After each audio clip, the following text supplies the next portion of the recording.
ನಮಸ್ತೆ ಪ್ರಿಯ ವೀಕ್ಷಕರಿಗೆಲ್ಲ ಆರಾಧ್ಯ astro YouTube ಚಾನಲ್ಗೆ ತಮ್ಗೆಲ್ಲರಿಗೂ ಆತ್ಮೀಯವಾದ ಸ್ವಾಗತ. ನಾನು ನಿಮ್ಮ ವಿಜಯ ರಾಜ್. ಈ ದಿನ ನಾವು ಬಹಳ ವಿಶೇಷವಾಗಿ ಜಾತಕದಲ್ಲಿ ಗ್ರಹಗಳು ಇಲ್ಲದೇನೆ ಪ್ರಿಡಿಕ್ಷನ್ ಮಾಡುವಂತ ಟೆಕ್ನಿಕ್ ಅದು ಯಾವ ರೀತಿ ಕೆಲಸ ಮಾಡುತ್ತೆ ಅದರ ಬಗ್ಗೆ ಬಹಳ ಇಂಟ್ರೆಸ್ಟಿಂಗ್ ಆದಂತ ವಿಚಾರಗಳನ್ನ ನಿಮ್ಮ ಮುಂದೆ ಇಡ್ಲಿಕ್ಕೆ ಪ್ರಯತ್ನ ಮಾಡ್ತೇನೆ. ಮುಂದೆ ಹೋಗೋದಕ್ಕಿಂತ ಮುಂಚೆ ಯಾರೆಲ್ಲ ಇದುವರೆಗೆ ನಮ್ಮ ಆರಾಧ್ಯ ಆಸ್ಟ್ರೋ ಯೂಟ್ಯೂಬ್ ಚಾನಲ್ ಸಬ್ಸ್ಕ್ರೈಬ್ ಮಾಡಿಲ್ಲ, ದಯವಿಟ್ಟು ನಮ್ಮ ಯೂಟ್ಯೂಬ್ ಚಾನಲ್ ಸಬ್ಸ್ಕ್ರೈಬ್ ಮಾಡಿ, ಬೆಲ್ ಐಕಾನ್ ಪ್ರೆಸ್ ಮಾಡಿ, ಲೈಕ್ ಮಾಡಿ, ಕಮೆಂಟ್ ಮಾಡಿ. ವಿಡಿಯೋ ಇಷ್ಟ ಆದಲ್ಲಿ ನಿಮ್ಮವ್ರ ಜೊತೆಗೆ ಇದನ್ನು ಶೇರ್ ಮಾಡಿ, ಬಹಳ ಬಹಳ ಫೇವರಬಲ್ ಆಗುತ್ತೆ. ನಿಮ್ಮಲ್ಲೊಂದು ಸಣ್ಣ ವಿಜ್ಞಾಪನೆ. ಇದೇ ತಿಂಗಳು ಅಂದ್ರೆ ನವೆಂಬರ್ ತಿಂಗಳ 25ನೇ ತಾರೀಕು, ಇನ್ನೊಂದು 4-5 ದಿನ ಬಾಕಿ ಉಳಿದಿದೆ ಅಷ್ಟೇ. 25ನೇ ತಾರೀಕಿಂದ ನಾವು ಒಂದು ಜ್ಯೋತಿಷ ತರಗತಿಯನ್ನ ಆರಂಭ ಮಾಡ್ತಾ ಇದ್ದೇವೆ. ಈ ತರಗತಿ ಬೇಸಿಕ್ ಟು ಅಡ್ವಾನ್ಸ್ ಲೆವೆಲ್ ಅಲ್ಲಿ ಇರುತ್ತೆ. ಓಕೆನಾ? ಬೇಸಿಕ್ ಟು ಅಡ್ವಾನ್ಸ್ ಲೆವೆಲ್ ಅಲ್ಲಿ ಯಾರಿಗೆಲ್ಲ ಬೇಸಿಕ್ ಇಂದ ಕಲಿಬೇಕು, ಯಾರಿಗೆಲ್ಲ ಬೇಸಿಕ್ ಆಲ್ರೆಡಿ ಗೊತ್ತಿದೆ ಅದನ್ನ ಸ್ಟ್ರಾಂಗ್ ಮಾಡಬೇಕು, ಅಡ್ವಾನ್ಸ್ ಲೆವೆಲ್ ಅಲ್ಲಿ ಕಲಿಬೇಕು. ಆ ನಂತರ ವಿತ್ ಜಾತಕ ವಿದೌಟ್ ಜಾತಕ ಪ್ರಿಡಿಕ್ಷನ್ ಮಾಡಬೇಕು. ಆ ಟೆಕ್ನಿಕ್ ಏನಿದೆ ಅದನ್ನ ಇಲ್ಲಿ ಹೇಳಿಕೊಡ್ತೇವೆ ನಾವು. ಈ ಒಂದು ಕಾರ್ಯಕ್ರಮ ಝೂಮ್ ಆ್ಯಪ್ ಮುಖಾಂತರ ನಡೆಯುತ್ತೆ. ಝೂಮ್ ಆ್ಯಪ್ ಆನ್ಲೈನ್ ಕ್ಲಾಸ್ ಇರುತ್ತೆ. ಸಂಜೆ 7 ಗಂಟೆಯಿಂದ 9 ಗಂಟೆವರೆಗೆ ತರಗತಿ ನಡೆಯುತ್ತೆ. ಯಾರೆಲ್ಲ ಒಂದು ದಿನ ತರಗತಿ ಮಿಸ್ ಮಾಡ್ಕೊಂಡ್ರು ಕೂಡ ಅವ್ರಿಗೆ ರೆಕಾರ್ಡಿಂಗ್ ಕೊಡ್ತೇವೆ. ರೆಕಾರ್ಡಿಂಗ್ ಅನ್ನ ಮತ್ತೆ ಕೂಡ ಅವ್ರು ನೋಡ್ಕೊಳ್ಬಹುದು, ಏನೂ ತೊಂದರೆ ಇಲ್ಲ. ಈ ಒಂದು ಕ್ಲಾಸ್ ಅಲ್ಲಿ ನಾವು 315 ಪುಟಗಳ ಕನ್ನಡ ಪ್ರಿಡಿಕ್ಷನ್ ಟೆಕ್ನಿಕ್ ಬುಕ್ಸ್ ಅನ್ನ ಕೊಡ್ತೇವೆ ನಿಮ್ಗೆ. ಅದರ ಬೆಲೆ ಬಂದು 3,300 ರೂಪಾಯಿ ಇರುತ್ತೆ. ಅದನ್ನ ನಿಮ್ಗೆ ಕಳಿಸ್ಕೊಡ್ತೇವೆ.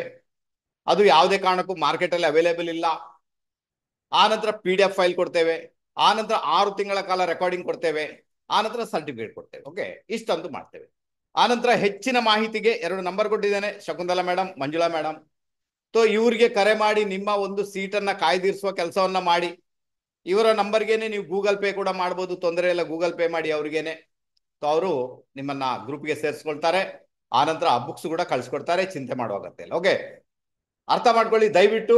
ಯಾರಿಗೆಲ್ಲ ತೀವ್ರ ಆಸಕ್ತಿ ಇದೆ ಬಂದು ಸೇರ್ಕೊಳ್ಳಿ. ಈ ಒಂದು ಅಪರ್ಚುನಿಟೀಸ್ ಏನಿದೆ, ಈ ಒಂದು ಅವಕಾಶ ಏನಿದೆ, ಯಾವುದೇ ಕಾರಣಕ್ಕೂ ಮಿಸ್ ಮಾಡ್ಕೊಳ್ಬೇಡಿ. ಓಕೆ, ಗೊತ್ತಾಯ್ತು. ಈ ಕ್ಲಾಸ್ ಅಲ್ಲಿ ನಾವು ಕೊಡೋ ಬುಕ್ ಬಂದು ಇಲ್ಲಿದೆ ನೋಡಿ. ಓಕೆನಾ?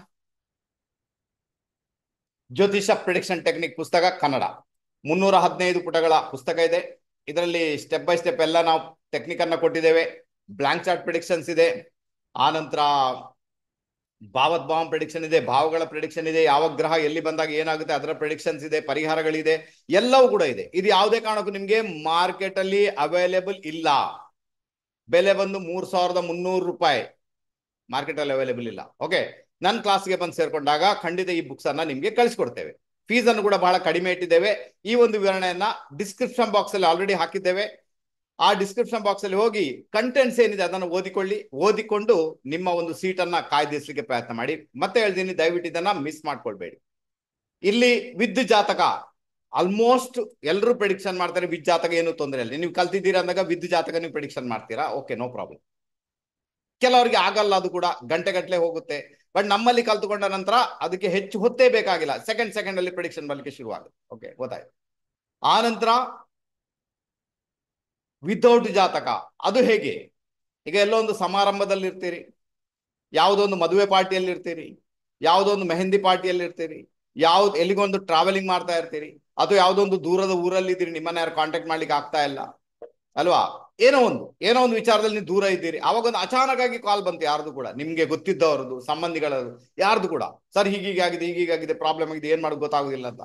ಆ ಮೂಮೆಂಟ್ ಅಲ್ಲಿ ವಿದಿನ್ ಸೆಕೆಂಡ್ ಅಲ್ಲಿ ಗೊತ್ತಾಗ್ಬೇಕು ಆ ಪ್ರಾಬ್ಲಮ್ ಏನಾಗ್ಬೋದು ಅಥವಾ ಅದಕ್ಕೆ ಏನ್ ಪರಿಹಾರ ಕೊಡ್ಬೇಕು. ನಿಂತಲ್ಲಿ ಅಲ್ಲಿನೇ ಅರ್ಧ ಆಚೆ ಹೋಗ್ಲಿಕ್ಕೆ ಅಲ್ಲಿನೇ ನಿಂತ್ಕೊಂಡು ಪರಿಹಾರ ಕೊಡ್ಬೇಕು ನೀವು. ಸರ್ ಹೀಗೆ ಮಾಡಿ ಸರ್, ಮೇ ಬಿ ನೀವು ಬಚಾವ್ ಆಗ್ಬೋದು. ಹೀಗೆ ಮಾಡಿ ಸರ್, ಮೇ ಬಿ ನೀವು ಸಮಸ್ಯೆಯಿಂದ ಮುಕ್ತರಾಗ್ಬೋದು. ಆ ರೀತಿ ಹೇಳ್ಬೇಕು ವಿತೌಟ್ ಜಾತಕ ಅಲ್ವಾ? ಹೇಗಿರ್ತದೆ? ಆ ಟೆಕ್ನಿಕ್ ಅನ್ನು ಕೂಡ ನಿಮ್ಗೆ ಹೇಳಿಕೊಡ್ತೇವೆ. ಅದು ಬಹಳ ಫೇವರಬಲ್ ಆಗುತ್ತೆ. ಅದಕ್ಕೇನು ಹೇಳುದು, ವಿದ್ ಜಾತಕ ವಿದೌಟ್ ಜಾತಕ ಪ್ರಿಡಿಕ್ಷನ್ ಮಾಡುವಂತಹ ಯೋಗ ಭಾಗ್ಯ ನಿಮ್ಮ ಪಾಲಿಗಂತೂ ಬರುತ್ತೆ. ಅದಕ್ಕೋಸ್ಕರ ಈ ಒಂದು ಅಪರ್ಚುನಿಟೀಸ್ ಅನ್ನ, ಈ ಒಂದು ಅವಕಾಶವನ್ನ ದಯವಿಟ್ಟು ಮಿಸ್ ಮಾಡ್ಕೊಳ್ಬೇಡಿ. ಬಂದು ನಮ್ಮ ಜೊತೆಗೆ ಸೇರ್ಕೊಳ್ಳಿ. ಇಷ್ಟವರೆಗೆ ಯಾರೆಲ್ಲ ಕಲ್ತಿದ್ದಾರೆ ಅವರೆಲ್ಲ ತುಂಬಾ ಚೆನ್ನಾಗಿ ಪ್ರಿಡಿಕ್ಷನ್ ಮಾಡ್ತಾ ಇದ್ದಾರೆ. ತುಂಬಾ ಜನ ಪ್ರೊಫೆಷನಲ್ ಆಗಿ ಇದನ್ನ ಸ್ವೀಕಾರ ಮಾಡಿದ್ದಾರೆ. ತುಂಬಾ ಜನ ಜನಸೇವೆ ಮಾಡ್ತಾ ಇದ್ದಾರೆ ಇದರ ಮುಖಾಂತರ. ನೀವು ಕೂಡ ಅದನ್ನ ಮಾಡ್ಲಿಕ್ಕೆ ಪ್ರಯತ್ನ ಮಾಡಿ ಅಂತ ಹೇಳ್ತೇನೆ. ಬಹಳ ಬಹಳ ಬಹಳ ಬಹಳ ಫೇವರಬಲ್ ಆಗುತ್ತೆ. ಓಕೆ, ಗೊತ್ತಾಯ್ತು. ಈಗ ಬಂದ್ಬೇಡ ಬ್ಲಾಂಕ್ ಚಾರ್ಟ್ ಪ್ರಿಡಿಕ್ಷನ್ಸ್ ಅಲ್ವಾ? ಈಗ ಒಂದು ಎಕ್ಸಾಂಪಲ್ ಅಲ್ವಾ ತಗೊಳ್ವಾ ನಾವು. ಇದರಲ್ಲಿ ಮೇಷರಾಶಿ. ಓಕೆ, ಮೇಷರಾಶಿ ಈಗ ನೈಸರ್ಗಿಕ ಜನ್ಮ ಕುಂಡಲಿ ಅಥವಾ ಕಾಲಪುರುಷನ ಕುಂಡಲಿಯನ್ನು ತೆಗೆದುಕೊಂಡಾಗ ಮೇಷರಾಶಿ ಲಗ್ನದಲ್ಲೇ ಇರುತ್ತೆ. ಅಲ್ಲಿಂದ ಲೆಕ್ಕಾಚಾರ ಸ್ಟಾರ್ಟ್ ಆಗಿದೆ. ಮೇಷ, ವೃಷಭ, ಮಿಥುನ, ಕರ್ಕಟಕ, ಸಿಂಹ, ಕನ್ಯಾ, ತುಲಾ, ವೃಶ್ಚಿಕ, ಧನು, ಮಕರ, ಕುಂಭ, ಮೀನ. ಓಕೆ, ಮೇಷರಾಶಿ ಅಂದ್ರೆ ಒಂದನೇ ಮನೆ, ವೃಷಭ ರಾಶಿ ಎರಡನೇ ಮನೆ, ಮಿಥುನ ರಾಶಿ ಮೂರನೇ ಮನೆ, ಕರ್ಕಟಕ ನಾಲ್ಕನೇ ಮನೆ, ಆನಂತರ ಸಿಂಹರಾಶಿ ಐದನೇ ಮನೆ, ಆಸ್ ಆನ್ ಹೀಗೇನೆ ಹೋಗುತ್ತೆ. ಇದು ಮೇಷರಾಶಿಯಲ್ಲಿ ನಾನು ಮೊದಲು ಉದಾಹರಣೆ ತಗೊಳ್ಳೋಣ. ಮೇಷರಾಶಿ, ಮೇಷ ಲಗ್ನದಲ್ಲಿ, ಮೇಷರಾಶಿ ಲಗ್ನದಲ್ಲೇ ಇದೆ. ಈ ಮೇಷರಾಶಿ ಅಂದ್ರೆ ಏನು?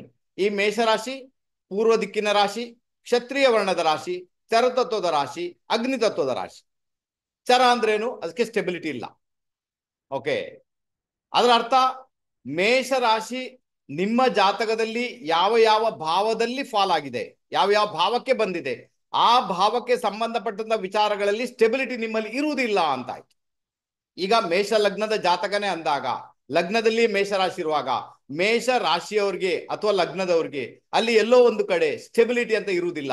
ಬಾರಿ ಬಾರಿಗೂ ಮೈಂಡ್ ಚೇಂಜ್ ಆಗುತ್ತೆ, ಬಾರಿ ಬಾರಿಗೂ ಅವ್ರು ಬದಲಾಗ್ತಾರೆ, ಬಾರಿ ಬಾರಿಗೂ ಅವರ ಒಂದು ವ್ಯಕ್ತಿತ್ವದಲ್ಲಿ ಬದಲಾವಣೆ ಕಂಡು ಬರ್ಲಿಕ್ಕೆ ಶುರುವಾಗುತ್ತೆ. ಆ ರೀತಿಯಾದ ಮೆಂಟಾಲಿಟಿಯನ್ನು ಹೊಂದತಕ್ಕಂಥವ್ರು ಇವರು ಆಗಿರ್ತಾರೆ. ಓಕೆ, ಅದರ ಜೊತೆಗೆ ಮೇಷರಾಶಿಯಲ್ಲಿ ಯಾವ ಪ್ಲಾನೆಟ್ಸ್ ಬಂದಿದೆ ಅದು ಸ್ಟೇಬಲ್ ಆಗಿ ನಿಮ್ಗೆ ಯಾವುದೇ ಕಾರಣಕ್ಕೂ ಫಲಿತಾಂಶವನ್ನ ಕೊಡುವುದಿಲ್ಲ. ಒಮ್ಮೆ ಕೊಡುತ್ತೆ, ಮತ್ತೆ ಸ್ಟಾಪ್ ಆಗುತ್ತೆ, ಮತ್ತೆ ಶುರು ಆಗುತ್ತೆ. ಆ ರೀತಿಯಾದ ಫಲಿತಾಂಶ ಅದರಲ್ಲಿ ಬರುತ್ತೆ. ಇನ್ನೊಂದೇನಂದ್ರೆ ಮೇಷರಾಶಿ ಅಂದ್ರೆ ತಲೆಯ ಪಾರ್ಟ್. ಅದನ್ನ ಅರ್ಥ ಮಾಡ್ಕೊಳ್ಳಿ. ತಲೆಯ ಪಾರ್ಟ್ ಅಂದ್ರೆ ಇಷ್ಟು ಪಾರ್ಟ್. ಓಕೆನಾ? ಅಂದ್ರೆ ನಿಮ್ಮ ಕಣ್ಣಿನ ಹುಬ್ಬಿದೆಯಲ್ವ, ಅಲ್ಲಿಂದ ಇಲ್ಲಿ ಮೆದುಳು ಅಂತ ಏನಿದೆ ಅದು ಮೇಷರಾಶಿಯಲ್ಲಿದೆ. ವೃಷಭ ರಾಶಿ ಅಂದ್ರೆ ಪೂರ್ತಿ ಮುಖ, ನಿಮ್ಮ ಕಣ್ಣು, ಮೂಗು, ಬಾಯಿ, ಕಿವಿ ಎಲ್ಲವೂ ಕೂಡ ವೃಷಭ ರಾಶಿಯಲ್ಲಿ ಬರುತ್ತೆ. ಬಟ್ ಮೇಷರಾಶಿ ಅಂದ್ರೆ ಬದೇ ತಲೆ ಮಾತ್ರ, ತಲೆ ಬುರುಡೆ ಮತ್ತೆ ಅಲ್ಲಿ ನಿಮ್ಮ ಮೆದುಳು, ಅದು ಬಂದು ಮೇಷರಾಶಿ. ಹಾಗಾದ್ರೆ ಇಲ್ಲೇನಾಗುತ್ತೆ, ನಿಮ್ಮ ಥಾಟ್ ಪ್ಯಾಟರ್ನ್ ಏನಿದೆ ಅದು ಬಂದು ಮೇಷರಾಶಿ ಅಲ್ವಾ? ಹಾಗಾದ್ರೆ ಈಗ ಮೇಷ ರಾಶಿ ಲಗ್ನದಲ್ಲೇ ಬಂದಾಗ, ಓಕೆನಾ, ಮೇಷ ಲಗ್ನದಲ್ಲಿ ಇದು ಮೇಷ ಲಗ್ನ ಜಾತಕ. ಇವ್ರು ಹೇಗಿರ್ತಾರೆ, ಇವರ ಥಾಟ್ ಪ್ಯಾಟರ್ನ್ ಬಾರಿ ಬಾರಿಗೂ ಚೇಂಜ್ ಆಗ್ತಾನೆ ಇರುತ್ತೆ ಅಲ್ವಾ? ಲಗ್ನ ಅಂದ್ರೇನು? ದೇಹ ಭಾವ. ಹಾಗಾದ್ರೆ ಇವರು ದೈಹಿಕ ರೀತಿಯಲ್ಲಿ ಬದಲಾವಣೆಗಳನ್ನ ತರಲಿಕ್ಕೆ ಬಾರಿ ಬಾರಿಗೂ ಪ್ರಯತ್ನ ಮಾಡ್ತಾರೆ. ಎಕ್ಸರ್ಸೈಸ್ ಮಾಡ್ತಾರೆ, ಒಂದ್ 2 ದಿನ ಮಾಡ್ತಾರೆ, 3 ದಿನ ಬಿಡ್ತಾರೆ, ಈ ರೀತಿಯಾಗಿ ಯಾವುದೋ ಒಂದು ರೂಪದಲ್ಲಿ ಅಲ್ವಾ? ಒಂದು ವೇಳೆ ಮೇಷರಾಶಿಯಲ್ಲಿ ನಿಮ್ಮ 2ನೇ ಮನೆ ಅಧಿಪತಿ ಬಂದು ಸೇರ್ಕೊಂಡ್ಬಿಟ್ಟ, ಹಣಕಾಸಿನ ವಿಚಾರದಲ್ಲಿ ಬಾರಿ ಬಾರಿಗೂ ತೊಂದರೆಗೊಳಗಾಗ್ತಾರೆ, ಸಮಸ್ಯೆಗೊಳಗಾಗ್ತಾರೆ, ವೇರಿಯೇಷನ್ಗೊಳಗಾಗ್ತಾರೆ, ಹಣಕಾಸು ಖರ್ಚಾಗುತ್ತಾ ಹೋಗುತ್ತೆ, ಮತ್ತೆ ಬರುತ್ತೆ. ಆ ರೀತಿ ಹೇಳುವ ಅರ್ಥ ಏನು ಅಂದ್ರೆ, ಮೇಷರಾಶಿ ನಿಮ್ಮ ಜಾತಕದ ಯಾವುದೇ ಲಗ್ನ ಯಾವ ಭಾವದಲ್ಲಿದೆ ಅಲ್ಲಿ ನೀವು ಸ್ಟೇಬಲ್ ಆದಂತಹ ರಿಸಲ್ಟ್ ಅನ್ನ ಪಡ್ಕೊಳ್ಳಿಕ್ಕೆ ಸ್ವಲ್ಪ ಮಟ್ಟಿಗೆ ಕಷ್ಟ ಇದೆ. ಓಕೆನಾ? ಸೊ ಇದು ನಾನೊಂದು ಮೇಷರಾಶಿ ಬಗ್ಗೆ ಹೇಳಿದೆ ನಿಮ್ಗೆ. ಈಗ ನಾವು ಬಂದ್ಮೇಲೆ ಮೇಷರಾಶಿ ಬೇರೆ ಬೇರೆ ಕಡೆಗೆ ಬಂದಾಗ ಯಾವ ರೀತಿಯ ಇಂಪ್ಯಾಕ್ಟ್ ಕ್ರಿಯೇಟ್ ಆಗುತ್ತೆ ಅರ್ಥ ಆಗುತ್ತಾ? ಸೊ ಇದರ ಬಗ್ಗೆ ಸ್ವಲ್ಪ ಮಾತಾಡೋಣ. ಈಗ ಇಲ್ಲಿ ಏನಾಗುತ್ತೆ, ಇಲ್ಲಿ ಮೇಷ ಲಗ್ನದವ್ರಿಗೆ ಮೇಷರಾಶಿ ಲಗ್ನದಲ್ಲಿ ಗೊತ್ತಾಯ್ತು. ಈಗ ನಾನು ಇದನ್ನ ವೃಷಭ ಲಗ್ನ ಮಾಡ್ಕೊಳ್ತೇನೆ. ಓಕೆನಾ? ವೃಷಭ ಲಗ್ನ ಮಾಡ್ಕೊಂಡಾಗ ಏನಾಯ್ತು, ಮೇಷರಾಶಿ ಏನಾಯ್ತು, ಅದು 12ನೇ ಮನೆಗೆ ಹೊರಟೋಯ್ತು. 12ನೇ ವ್ಯಯಸ್ಥಾನಕ್ಕೆ ನಿಮ್ಮ ಮೇಷರಾಶಿ ಹೊರಟೋಯ್ತು. ಓಕೆನಾ? ಅಂದ್ರೆ ನಿಮ್ಮ ಈ ಪಾರ್ಟ್ ಇದೆಯಲ್ವಾ, ಅಂದ್ರೆ ನಿಮ್ಮ ಮೆದುಳಿನ ಪಾರ್ಟ್, ನಿಮ್ಮ ಥಾಟ್ ಪ್ಯಾಟರ್ನ್, ಅದು ಎಲ್ಲಿ ಹೋಯ್ತು? 12ನೇ ಮನೆಗೆ ಹೋಯ್ತು. ಏನಿರ್ತದೆ ಇದ್ರಲ್ಲಿ ನಿಮ್ಗೆ? ವೃಷಭ ಲಗ್ನದವ್ರಿಗೆ ಮೇಷರಾಶಿ 12ನೇ ಮನೆಯಲ್ಲಿ ಏನ್ ಥಾಟ್ಸ್ ಕೊಡ್ತಾನೆ ಆತ ಕೊಡ್ತಾನೆ, ಖರ್ಚು ವೆಚ್ಚಗಳ ವಿಚಾರದಲ್ಲಿ ಯಾವಾಗ್ಲೂ ಚಿಂತೆಯನ್ನ ಕೊಡ್ತಾನೆ. ಖರ್ಚು ವೆಚ್ಚಗಳು ವಿಪರೀತ ರೀತಿಯಲ್ಲಿ ವೇರಿಯೇಷನ್ ಲೆವೆಲ್ ಅಲ್ಲಿ ಇರುತ್ತೆ, ಸ್ಟೇಬಲ್ ಆಗಿ ಇರುವುದಿಲ್ಲ. ಖರ್ಚು ವೆಚ್ಚಗಳಲ್ಲಿ ವೇರಿಯೇಷನ್ ಬರುತ್ತೆ, ಖರ್ಚು ವೆಚ್ಚಗಳಲ್ಲಿ ಕೆಲವೊಮ್ಮೆ ಸಮಸ್ಯೆ ಕೂಡ ಬರುತ್ತೆ. ಆ ಥಾಟ್ಸ್ ಇರುತ್ತೆ, ನಾಳೆ ಖರ್ಚು ಮಾಡ್ಲಿಕ್ಕೆ ಏನ್ ಮಾಡೋಣ, ಇನ್ನು ಮುಂದಿನ ದಿನಗಳಲ್ಲಿ ಏನ್ ಮಾಡೋಣ, ಮುಂದಿನ ವರ್ಷಕ್ಕೆ ಏನ್ ಮಾಡೋಣ, ಏನೋ ಒಂದು ಥಾಟ್ಸ್. ಈಗ ಖರ್ಚಿಗೆ ಇರುವುದಿಲ್ಲ ಅಂತ ಏನೇ ಅಲ್ಲ, ಖರ್ಚಿಗೆ ಕಾಸೆಲ್ಲ ಇರುತ್ತೆ, ಆದ್ರೂ ಕೂಡ ಚಿಂತೆ ನಿಮ್ಮನ್ನ ಸದಾಕಾಲ ಕಾಡುತ್ತೆ ಅಂತ ಒಂದು ಇಂಡಿಕೇಶನ್ ಇದೆ.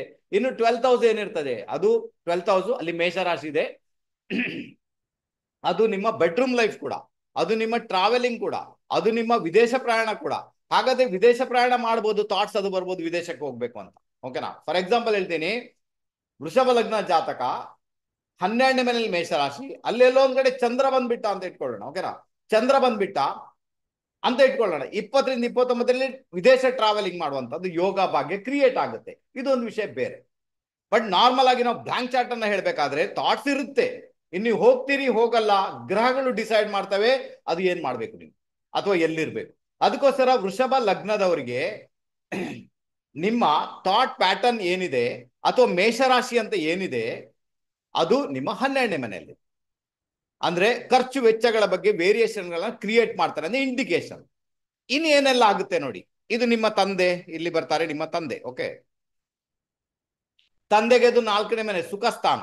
ಹಾಗಾದ್ರೆ ತಂದೆಯ ಸುಖದಲ್ಲಿ ವ್ಯತ್ಯಯಗಳು ಉಂಟಾಗಬಹುದು ಅಂತ ಒಂದು ಇಂಡಿಕೇಶನ್, ತಂದೆಯ ಪ್ರಾಪರ್ಟಿ ವಿಚಾರದಲ್ಲಿ ವೇರಿಯೇಷನ್ ಬರ್ಬೋದಂತ ಮತ್ತೊಂದು ಇಂಡಿಕೇಶನ್. ಏನಾ, ತಂದೆ ಏನೋ ಪ್ರಾಪರ್ಟಿ ಮಾಡಿದ್ರು ಅಥವಾ ಮಾಡಿದ್ರು ಅದನ್ನ ಮಾರಿಬಿಟ್ರು, ಅಥವಾ ಒಂದು ಮಾಡಿದ್ರು ಮತ್ತೊಂದು ಕೂಡ ಮಾಡಿದ್ರು, ಆ ಪ್ರಾಪರ್ಟಿ ವಿಚಾರದಲ್ಲಿ ವೇರಿಯೇಷನ್. ಅಥವಾ ಮಕ್ಕಳಿಗೆ ಅದನ್ನ ಹಂಚಬೇಕು, ಆ ಮೂಮೆಂಟ್ ಅಲ್ಲಿ ವೇರಿಯೇಷನ್, ನಿನಗಿಷ್ಟು ಅವನಿಗಿಷ್ಟು ಅವಳಿಗಿಷ್ಟು, ಅಲ್ಲಿ ಜಗಳ. ಈ ಪರಿಸ್ಥಿತಿ ಮೇಷರಾಶಿ ಎಲ್ಲಿ ಬಂದಿದೆ ಅಲ್ಲಿ ಜಗಳಾನು ಇರುತ್ತೆ, ಮೇಷರಾಶಿ ಎಲ್ಲಿ ಬಂದಿದೆ ಅಲ್ಲಿ ಅರ್ಜೆಂಟ್ ಕೂಡ ಇರುತ್ತೆ, ಮೇಷರಾಶಿ ಎಲ್ಲಿ ಬಂದಿದೆ ಅಲ್ಲಿ ಬಾರಿ ಬಾರಿಗೂ ಚೇಂಜಸ್ ಕೂಡ ಇರುತ್ತೆ, ಮೇಷರಾಶಿ ಎಲ್ಲಿ ಬಂದಿದೆಯೋ ಆ ಭಾವದ ವಿಚಾರದಲ್ಲಿ ನಿಮ್ಗೆ ಒಂದಷ್ಟು ಟೆನ್ಷನ್ ಇರುತ್ತೆ. ಓಕೆ, ಅರ್ಥ ಆಯ್ತು ನಿಮ್ಗೆ. ಮೇಷರಾಶಿ ಎಲ್ಲಿ ಬಂದಿದೆ ಅಲ್ಲಿ ನ್ಯೂ ಬಿಗಿನಿಂಗ್ ಕೂಡ ಇರುತ್ತೆ, ಹೊಸತ್ತು ಸ್ಟಾರ್ಟ್ ಆಗುವಂಥದ್ದು, ಅದು ಮೇಷರಾಶಿ. ಓಕೆನಾ.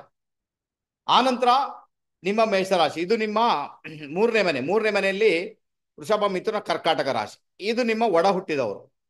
ಈ ಒಡ ಹುಟ್ಟಿದವರಿಗೆ ನಿಮ್ಮ 12ನೇ ಮನೆ ಏನುಂಟು ಅದು ಬಂದು ಅವರ ಕಾರ್ಯಕ್ಷೇತ್ರ. 3ನೇ ಮನೆಯಿಂದ ಲೆಕ್ಕ ಮಾಡಿದಾಗ ಮೇಷರಾಶಿ 10ನೇ ಮನೆ ಬರುತ್ತೆ, ನಿಮ್ಮ ಒಡ ಹುಟ್ಟಿದವರ ಕಾರ್ಯಕ್ಷೇತ್ರ. ಹಾಗಾದ್ರೆ ನಿಮ್ಮ ಒಡ ಹುಟ್ಟಿದವರ ಕಾರ್ಯಕ್ಷೇತ್ರದಲ್ಲಿ ವೇರಿಯೇಷನ್, ನಿಮ್ಮ ಒಡ ಹುಟ್ಟಿದವರ ಕಾರ್ಯಕ್ಷೇತ್ರಕ್ಕೆ ಸಂಬಂಧಪಟ್ಟ ಕೆಲವೊಮ್ಮೆ ತೊಂದರೆಗಳು, ಅಲ್ಲಿ ಸ್ಟೇಬಿಲಿಟಿ ಇಲ್ಲದೆ ಹೋಗಿರುವಂಥದ್ದು, ಈ ಪರಿಸ್ಥಿತಿ ನಿಮ್ಮ ಒಡ ಹುಟ್ಟಿದವರು ಅನುಭವಿಸುವ ಸಾಧ್ಯತೆಗಳು ತೀರಾ ಜಾಸ್ತಿ. ಅರ್ಥ ಆಯ್ತು ಅಂತ ಇಟ್ಕೊಳ್ತೇನೆ. ಆನಂತರ ಇದು ನಿಮ್ಮ ಮ್ಯಾರಿಡ್ ಲೈಫ್. ಓಕೆ, ಆ ಮ್ಯಾರಿಡ್ ಲೈಫ್ಗೆ ಇದು 6ನೇ ಮನೆ. ಓಕೆನಾ, 6th ಹೌಸ್. ಹಾಗಾದ್ರೆ 6ನೇ ಮನೆ ಮ್ಯಾರಿಡ್ ಲೈಫ್ಗೆ 6ನೇ ಮನೆ, ಲಗ್ನಕ್ಕೆ ಅದು 12ನೇ ಮನೆ. ಹಾಗಾದ್ರೆ 12ನೇ ಮನೆ ಬೆಡ್ರೂಮ್ ಲೈಫ್ ಅದು. ಹಾಗಾದ್ರೆ ಬೆಡ್ರೂಮ್ ಅಲ್ಲಿ ಜಗಳ, ವಿನಾಕಾರಣ ಜಗಳ, ಖರ್ಚು ವೆಚ್ಚಗಳ ವಿಚಾರದಲ್ಲಿ ಮಾತಾಡಿಕೊಂಡು ಜಗಳ, ಯಾವುದೇ ಒಂದು ರೂಪದಲ್ಲಿ ಜಗಳ. ಹಾಗಾದ್ರೆ ಬೆಡ್ರೂಮ್ ಅಲ್ಲಿ ಜಗಳ ಮಾಡ್ತೀರಂತ, ಅದಂತೂ ಮಾಡ್ತೀರಾ. ಕೆಲವೊಮ್ಮೆ ವೇರಿಯೇಷನ್, ತುಂಬಾನೇ ಅನಾರೋಗ್ಯ, ಈ ಪರಿಸ್ಥಿತಿ ಕೂಡ ಕ್ರಿಯೇಟ್ ಆಗ್ತದೆ ಅಲ್ವಾ. ಜಸ್ಟ್ ಹೇಳ್ತಾ ಇದ್ದೀನಿ, ವೃಷಭ ಲಗ್ನಕ್ಕೆ ಈ ರೀತಿಯಾದಂತಹ ರಿಸಲ್ಟ್ ಬರುವ ಸಾಧ್ಯತೆಗಳು ತೀರಾ ಜಾಸ್ತಿ. ಸೊ ಇದನ್ನು ಅರ್ಥ ಮಾಡ್ಕೊಳ್ಳಿ. ಇದು ಯಾವಾಗ ಆಕ್ಟಿವೇಟ್ ಆಗಿರ್ತದೆ ಅಂದ್ರೆ 10ರಿಂದ 19ರಲ್ಲಿ ಇದು ಆಕ್ಟಿವೇಟ್ ಆಗುತ್ತೆ. 10ರಿಂದ 19ರ ಏಜ್ ಸೀರೀಸ್ ಅಲ್ಲಿ ಇದು ಆಕ್ಟಿವೇಟ್ ಆಗುತ್ತೆ. ಆ ನಂತರ ನಿಮ್ಮ 30ರಿಂದ 39ರ ಏಜ್ ಸೀರೀಸ್ ಅಲ್ಲಿ ಇದು ಆಕ್ಟಿವೇಟ್ ಆಗುತ್ತೆ. ಓಕೆನಾ. ಆನಂತರ ಯಾವ ಗ್ರಹ ಉಂಟು ನೋಡ್ಕೊಂಡು ನಾವು ಡಿಸಿಷನ್ ತಗೊಳ್ಬೇಕಾಗುತ್ತೆ, ಮೇ ಬಿ ಯಾವಾಗ ಅದು ಆಕ್ಟಿವೇಟ್ ಆಗುತ್ತೆ. ಓಕೆನಾ. ಈ ಸಂದರ್ಭದಲ್ಲಿ ಆಕ್ಟಿವೇಟ್ ಆಗಿರ್ತದೆ ಪಕ್ಕ 100%. ಆವಾಗ ನೋಡಿ, ಅವಾಗ ವೃಷಭ ಲಗ್ನದವ್ರಿಗೆ 30ರಿಂದ 39ರಲ್ಲಿ ಬಹಳಷ್ಟು ವೇರಿಯೇಷನ್ ಗಳನ್ನ ನೋಡ್ಲಿಕ್ಕೆ ಸಿಗುತ್ತೆ. ತುಂಬಾ ಅಂದ್ರೆ ತುಂಬಾ, ಕೆಲವ್ರಿಗೆ ಏನು ಬೇಡ ಅಂತ ಪರಿಸ್ಥಿತಿ ಕೂಡ ಬಂದ್ಬಿಡ್ತಾರೆ ವೃಷಭ ಲಗ್ನದವರು. ಓಕೆನಾ, ಅರ್ಥ ಆಯ್ತು ಅಂತ ಇಟ್ಕೊಳ್ತೇನೆ. ಸೊ ಈ ರೀತಿ ಇದನ್ನ ನಾವು ಪರಿಗಣಿಸಬೇಕಾದಂತಹ ಅನಿವಾರ್ಯತೆ ನಮ್ಮ ಪಾಲಿಗಂತೂ ಖಂಡಿತ ಉಂಟು. ಈಗ ಬಂದ್ಬೇಡ ನಿಮ್ಗೆ ಮಿಥುನ ಲಗ್ನ ಅಂತ ಇಟ್ಕೊಳ್ಳೋಣ. ಓಕೆನಾ, ಇದು ಮಿಥುನ ಲಗ್ನ. ಮಿಥುನ ಲಗ್ನಕ್ಕೆ ಮೇಷರಾಶಿಯಲ್ಲಿ ಬರುತ್ತೆ, ಲಾಭ ಸ್ಥಾನದಲ್ಲಿ ಬರುತ್ತೆ ಅಲ್ವಾ. ಹಾಗಾದ್ರೆ ಎಲ್ಲೋ ಒಂದು ಕಡೆ ಲಾಭದ ವಿಚಾರದಲ್ಲಿ ವೇರಿಯೇಷನ್ ಇವ್ರಿಗೆ, ಲಾಭದ ವಿಚಾರದಲ್ಲಿ ವಿಪರೀತ ಚಿಂತೆ ಇವ್ರಿಗೆ, ಆನಂತರ ಸ್ಯಾಲ್ರಿ ವಿಚಾರದಲ್ಲಿ ವಿಪರೀತ ಚಿಂತೆ ಇವ್ರಿಗೆ. ಯಾಕಂದ್ರೆ ಇವರ ಮೈಂಡ್ ಏನಿದೆ ಅಲ್ವಾ, ಅದು ಎಲ್ಲಿ ಬಂದು ಲಾಭ ಸ್ಥಾನದಲ್ಲಿ ಬರುತ್ತೆ. ಹಾಗಾದ್ರೆ ಚಿಂತೆ ಯಾವುದ್ರಲ್ಲಿ ಬರುತ್ತೆ, ಬಾರಿ ಬಾರಿಗೂ ಚಿಂತೆ, ಲಾಭ, ಸ್ಯಾಲ್ರಿ, ಇದರ ಮುಖಾಂತರ ವಿಶೇಷ ಚಿಂತೆಗಳನ್ನ ಇವರು ಅನುಭವಿಸ್ತಾರೆ ಅಂತಲೇ ಒಂದು ಇಂಡಿಕೇಶನ್. ಅದು 100% ಹಾಗೇನೆ ಇರುತ್ತೆ. ಬೇಕಾದ್ರೆ ನಿಮ್ಮ ಜಾತಕ ಮಿಥುನ ಲಗ್ನದವರು ಚೆಕ್ ಮಾಡಿ ನೋಡಿ, ರಾಶಿಯಿಂದ ಹೇಳ್ತಾ ಇಲ್ಲ, ಲಗ್ನದಿಂದ ಚೆಕ್ ಮಾಡಿ ಗೊತ್ತಾಗುತ್ತೆ. ಓಕೆನಾ. ಒಡ ಹುಟ್ಟಿದವರ ಜೊತೆಗೆ ಜಗಳ ನೋಡಿ, ಅಲ್ಲಿ ಏನಾಗುತ್ತೆ, ಮೇಷರಾಶಿ ಜಗಳದ ರಾಶಿ, ಅದು ಜಗಳ ಮಾಡುತ್ತೆ. ಯಾಕಂದ್ರೆ ಅಲ್ಲಿ ಸ್ಟೆಬಿಲಿಟಿ ಇರುವುದಿಲ್ಲ, ವಿಪರೀತ ಸಿಟ್ಟು ಇರ್ತದೆ. ಆನಂತರ ನ್ಯೂ ಬಿಗಿನಿಂಗ್ ಇರ್ತದೆ. ಯಾವಾಗ ಮೇಷರಾಶಿ ಆಕ್ಟಿವೇಟ್ ಆಗುತ್ತಲ್ವಾ ಅವಾಗೆಲ್ಲ ನ್ಯೂ ಬಿಗಿನಿಂಗ್ ಇರ್ತದೆ. ಈಗ ಆನಂತರ ಇವರ ಒಡ ಹುಟ್ಟಿದವರು ಯಾರಿದ್ದಾರಲ್ವಾ, ಅಣ್ಣ ಅಕ್ಕ, ಅವ್ರ ಜೊತೆಗೆ ಜಗಳ. ಅರ್ಥ ಆಗುತ್ತಾ ನಿಮ್ಗೆ, ಅವ್ರ ಜೊತೆಗೆ ಜಗಳ, ವಿನಾಕಾರಣ ಜಗಳ, ಕೆಲವೊಂದು ಬಾರಿ ಪ್ರಾಪರ್ಟಿ ರಿಲೇಟೆಡ್ ಜಗಳ, ಹಿರಿಯರಿಂದ ಬರ್ತಕ್ಕಂಥ ಆಸ್ತಿ ವಿಚಾರದಲ್ಲಿ ಒಡ ಹುಟ್ಟಿದವ್ರ ಜೊತೆಗೆ ಜಗಳ, ಈ ಪರಿಸ್ಥಿತಿ ಕ್ರಿಯೇಟ್ ಆಗುತ್ತೆ. ಓಕೆನಾ. ಯಾಕೆ ಮೇಷರಾಶಿ 11ನೇ ಮನೆಯಲ್ಲಿ. ಒಂದು ವೇಳೆ ಇವರಿಗೆ ಒಳ್ಳೆ ಲಾಭ ಬರ್ತಾ ಉಂಟು, ಸ್ಯಾಲ್ರಿ ತುಂಬಾ ಚೆನ್ನಾಗಿದೆ, ಬಹಳ ಖುಷಿಯಲ್ಲಿ ಇರ್ತಾರೆ, ದಾನ ಧರ್ಮ ಅದರಲ್ಲೆಲ್ಲ ಪ್ರಾಬ್ಲಮ್ ಇಲ್ಲ, ಅದೆಲ್ಲ ಬಿಂದಾಸ್ ಆಗಿ ಮಾಡ್ತಾರೆ. ಬೇಕಾದ್ರೆ ಯಾರಿಗೆ ಕೊಡ್ಲಿಕ್ಕೆ ಅವ್ರಿಗೆ ಕೊಟ್ಟು ಬಿಡ್ತಾರೆ, ಏನು ತೊಂದರೆ ಇಲ್ಲ. ಭಲೆ ಕಂಜೂಸು ರಾಶಿ ಅದು, ಆದ್ರೂ ಕೂಡ ಆ ಒಂದು ವಿಚಾರದಲ್ಲಿ ಸ್ನೇಹಿತರಿಂದ ಜೀವ ಬಿಡ್ತಾರೆ, ಅದೆಲ್ಲ ಪರವಾಗಿಲ್ಲ, ಚೆನ್ನಾಗಿ ಇರ್ತಾರೆ. ಬಟ್ ನಾನು ಮೇಷರಾಶಿ ಬಗ್ಗೆ ಮಾತಾಡ್ತಾ ಇದ್ದೆ. ಥಾಟ್ ಪ್ಯಾಟರ್ನ್ ಎಲ್ಲಿ ಹೋಯ್ತು, ಲಾಭ ಸ್ಥಾನಕ್ಕೆ ಹೋಯ್ತು. ಹಾಗ ಲಾಭದ ಬಗ್ಗೆ ವಿಶೇಷ ರೀತಿಯ ಚಿಂತೆ ನಿಮ್ಮನ್ನ ಕಾಡುತ್ತೆ, ಲಾಭದ ಬಗ್ಗೆ ವಿಶೇಷ ರೀತಿಯಲ್ಲಿ ಟೆನ್ಷನ್ ಮಾಡ್ಕೊಂಡಿರ್ತೀರಾ. ಲಾಭ ಬಂದ್ರೂ ಟೆನ್ಷನ್ನೇ, ಬಾರದಿದ್ರೆ ಹೇಗೂ ಟೆನ್ಷನ್. ಸ್ಯಾಲ್ರಿ ಜಾಸ್ತಿ ಉಂಟು ಪರವಾಗಿಲ್ಲ ಆದ್ರೂ ಟೆನ್ಷನ್ನೇ, ಸ್ಯಾಲ್ರಿ ಇಲ್ಲ ಅದು ಟೆನ್ಷನ್ನೇ.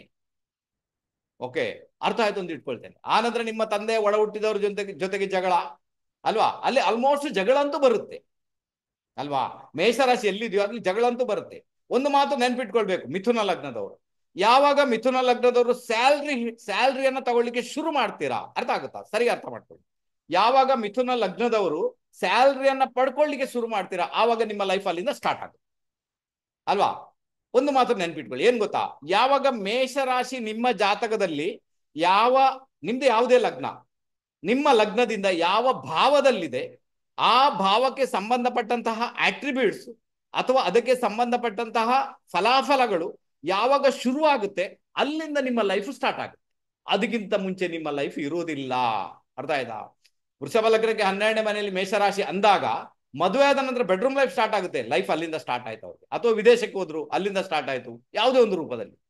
ತಂದೆಯ ಪ್ರಾಪರ್ಟಿ ಬಂತು ಅಲ್ಲಿಂದ ಸ್ಟಾರ್ಟ್ ಆಯ್ತು, ಅದು ಆಗುತ್ತೆ ಯಾವುದೇ ಒಂದು ರೂಪದಲ್ಲಿ. ಈ ರೀತಿ ಅದೇ ರೀತಿ ಮಿಥುನ ಲಗ್ನದವ್ರಿಗೆ ಅರ್ಥ ಮಾಡ್ಕೊಳ್ಳಿ, ಮಿಥುನ ಲಗ್ನದವ್ರಿಗೆ ಸ್ಯಾಲ್ರಿಯನ್ನ ಯಾವಾಗ ಪಡ್ಕೊಳ್ತಾರೆ, ಲಾಭ ಯಾವಾಗ ಪಡ್ಕೊಳ್ತಾರೆ, ಲೈಫ್ ಅಲ್ಲಿಂದ ಬಿಗಿನಿಂಗ್ ಸ್ಟಾರ್ಟ್ ಆಯ್ತು. ಈಗ ಅದರ ಅರ್ಥ ಅಷ್ಟು ವರ್ಷಗಳ ಕಾಲ, ಈಗ 20ರಿಂದ 29 ನಡೀತಾ ಉಂಟು ಅಂತ ಇಟ್ಕೊಳ್ಳೋಣ, ಅಷ್ಟು ವರ್ಷ ಸ್ಯಾಲ್ರಿನೇ ಬಂದಿಲ್ಲ ಅಂದಾಗ ಲೈಫ್ ಸ್ಟಾರ್ಟ್ ಆಗಿಲ್ಲ ಅಂತ ಅರ್ಥ. ಹಾಗಾದ್ರೆ ಯಾವಾಗ ಸ್ಯಾಲ್ರಿ ಪಡ್ಕೊಳ್ಳಿಕ್ಕೆ ಶುರು ಮಾಡ್ತಾರೆ ಲೈಫ್ ಸ್ಟಾರ್ಟ್ ಆಯ್ತಲ್ಲ. ಓಕೆನಾ? ಅರ್ಥ ಆಯ್ತು ಅಂತ ಇಟ್ಕೊಳ್ತೇನೆ, ಬಹಳ ಫೇವರಬಲ್. ಮಿಥುನ ಲಗ್ನದವ್ರು ನೋಡಿ, ನಿಮ್ಮ ಆ ಒಂದು 11ನೇ ಮನೆ ಯಾವ ರೀತಿ ಉಂಟು ಅಲ್ವಾ, ಇನ್ನಲ್ಲಿ ಪ್ಲಾನೆಟ್ಸ್ ಬಂದಾಗ ಬೇರೆ ಬೇರೆ ರೀತಿಯ ಇಂಪ್ಯಾಕ್ಟ್ ಇರ್ತದೆ. ಈಗ ಇವರೊಂದು ಕೆಲಸ ಸ್ಟಾರ್ಟ್ ಮಾಡ್ಬೇಕಂತ ಇಟ್ಕೊಳ್ಳೋಣ, ಯಾಕಂದ್ರೆ ಅದು ಸ್ಟಾರ್ಟ್ಅಪ್ ರಾಶಿ. ಮೇಷರಾಶಿ ಏನಿದೆ ಸ್ಟಾರ್ಟ್ಅಪ್ ರಾಶಿ, ಕನಿಷ್ಠ ಮಟ್ಟದ ಫಲಾಫಲಗಳು ಅದರಲ್ಲಿ ಇರ್ತವೆ, ಹೈ ಲೆವೆಲ್ ಎನರ್ಜಿ ಇರ್ತದೆ, ಒಮ್ಮೆಲೆ ಬರುತ್ತೆ ಒಮ್ಮೆಲೆ ಹೋಗುತ್ತೆ, ಇದು ಪರಿಸ್ಥಿತಿ ಅಲ್ವಾ. ಯಾಕಂದ್ರೆ ಅದು ಚರದತ್ವದ ರಾಶಿ, ಹೈ ಲೆವೆಲ್ ಎನರ್ಜಿ ಅಂತೂ ಇರ್ತದೆ, ಒಮ್ಮೆಲೆ ಬರುತ್ತೆ ಒಮ್ಮೆಲೆ ಹೊರಟೋಗುತ್ತೆ, ಆ ಪರಿಸ್ಥಿತಿ ಇರುತ್ತೆ. ಅದಕ್ಕೋಸ್ಕರ ಏನಾಗುತ್ತೆ, ಇವರು ಯಾವುದೇ ಒಂದು ಕೆಲಸವನ್ನ ಆರಂಭ ಮಾಡ್ಬೇಕಾದ್ರೂ ಕೂಡ ಮೊದಲಿಗೆ ವಿಘ್ನ, ನಂತರ ಒಳ್ಳೇದಾಗುತ್ತೆ. ಯಾಕಂದ್ರೆ ಇವ್ರಿಗೆ ಮೇಷರಾಶಿ 11ನೇ ಮನೆಯಲ್ಲಿದೆ.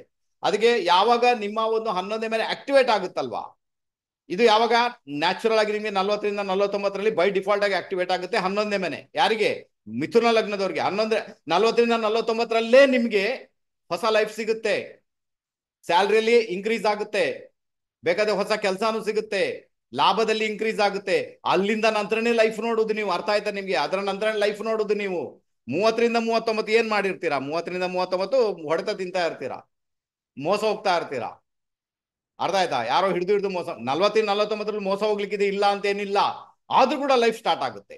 ಆದ್ರೂ ಕೂಡ ಯಾವುದೋ ಒಂದು ನ್ಯೂ ಬಿಗಿನಿಂಗ್ ಸ್ಟಾರ್ಟ್ ಆಯ್ತು. ಈಗ ಸ್ಯಾಲ್ರಿ ಚೆನ್ನಾಗಿ ಬರ್ಲಿಕ್ಕೆ ಶುರು ಆಯ್ತು, ಲೈಫಲ್ಲಿ ಅದೇನೋ ಜಿಂಗಾಲಾಲ ಬರ್ಲಿಕ್ಕೆ ಶುರು ಆಯ್ತು. ಅದಕ್ಕೋಸ್ಕರ ಇವರಿಗೆ ಇಷ್ಟೇ ನಾನು ಹೇಳಬಲ್ಲೆ, ಸ್ಯಾಲ್ರಿ ಸ್ಟಾರ್ಟ್ ಆದ ನಂತರ ಲೈಫ್ ಸ್ಟಾರ್ಟ್ ಆಗುತ್ತೆ ಅಂದ್ರೆ ಇಂಡಿಕೇಶನ್. 40ರಿಂದ 49 ದೊಡ್ಡ ಮಟ್ಟಿಗೆ ಲೈಫಲ್ಲಿ ಚೇಂಜಸ್ ಬರುತ್ತೆ. ಅದು ಸ್ಯಾಲ್ರಿಗೆ ಸಂಬಂಧಪಟ್ಟಂತೆ ಚೇಂಜಸ್ ಬರುತ್ತೆ, ಹಣಕಾಸಿಗೆ ಸಂಬಂಧಪಟ್ಟಂತೆ ಚೇಂಜಸ್ ಇವರಿಗೆ ಬರುತ್ತೆ ಅಂತಲೇ ಒಂದು ಇಂಡಿಕೇಶನ್. ಗೊತ್ತಾಯ್ತು ಅಂತ ಇಟ್ಕೊಳ್ತೇನೆ. ನೆಕ್ಸ್ಟ್ ಬಂದ್ಬೇಡ ಕರ್ಕಾಟಕ ಲಗ್ನ ಅಂತ ಇಟ್ಕೊಳ್ಳೋಣ. ಓಕೆನಾ? ಒಂದು ಎಕ್ಸಾಂಪಲ್ ಕೊಡ್ತಾ ಹೋಗ್ತೀನಿ, ಸ್ವಲ್ಪ ಸ್ವಲ್ಪ ನೋಡ್ಕೊಳ್ಳಿ. ಒಂದು ವಿಶೇಷವಾದ ಒಂದು ನಾಲೆಜ್ ನಿಮ್ಗೆ ಬರ್ಲಿಕ್ಕೆ ಶುರುವಾಗುತ್ತೆ.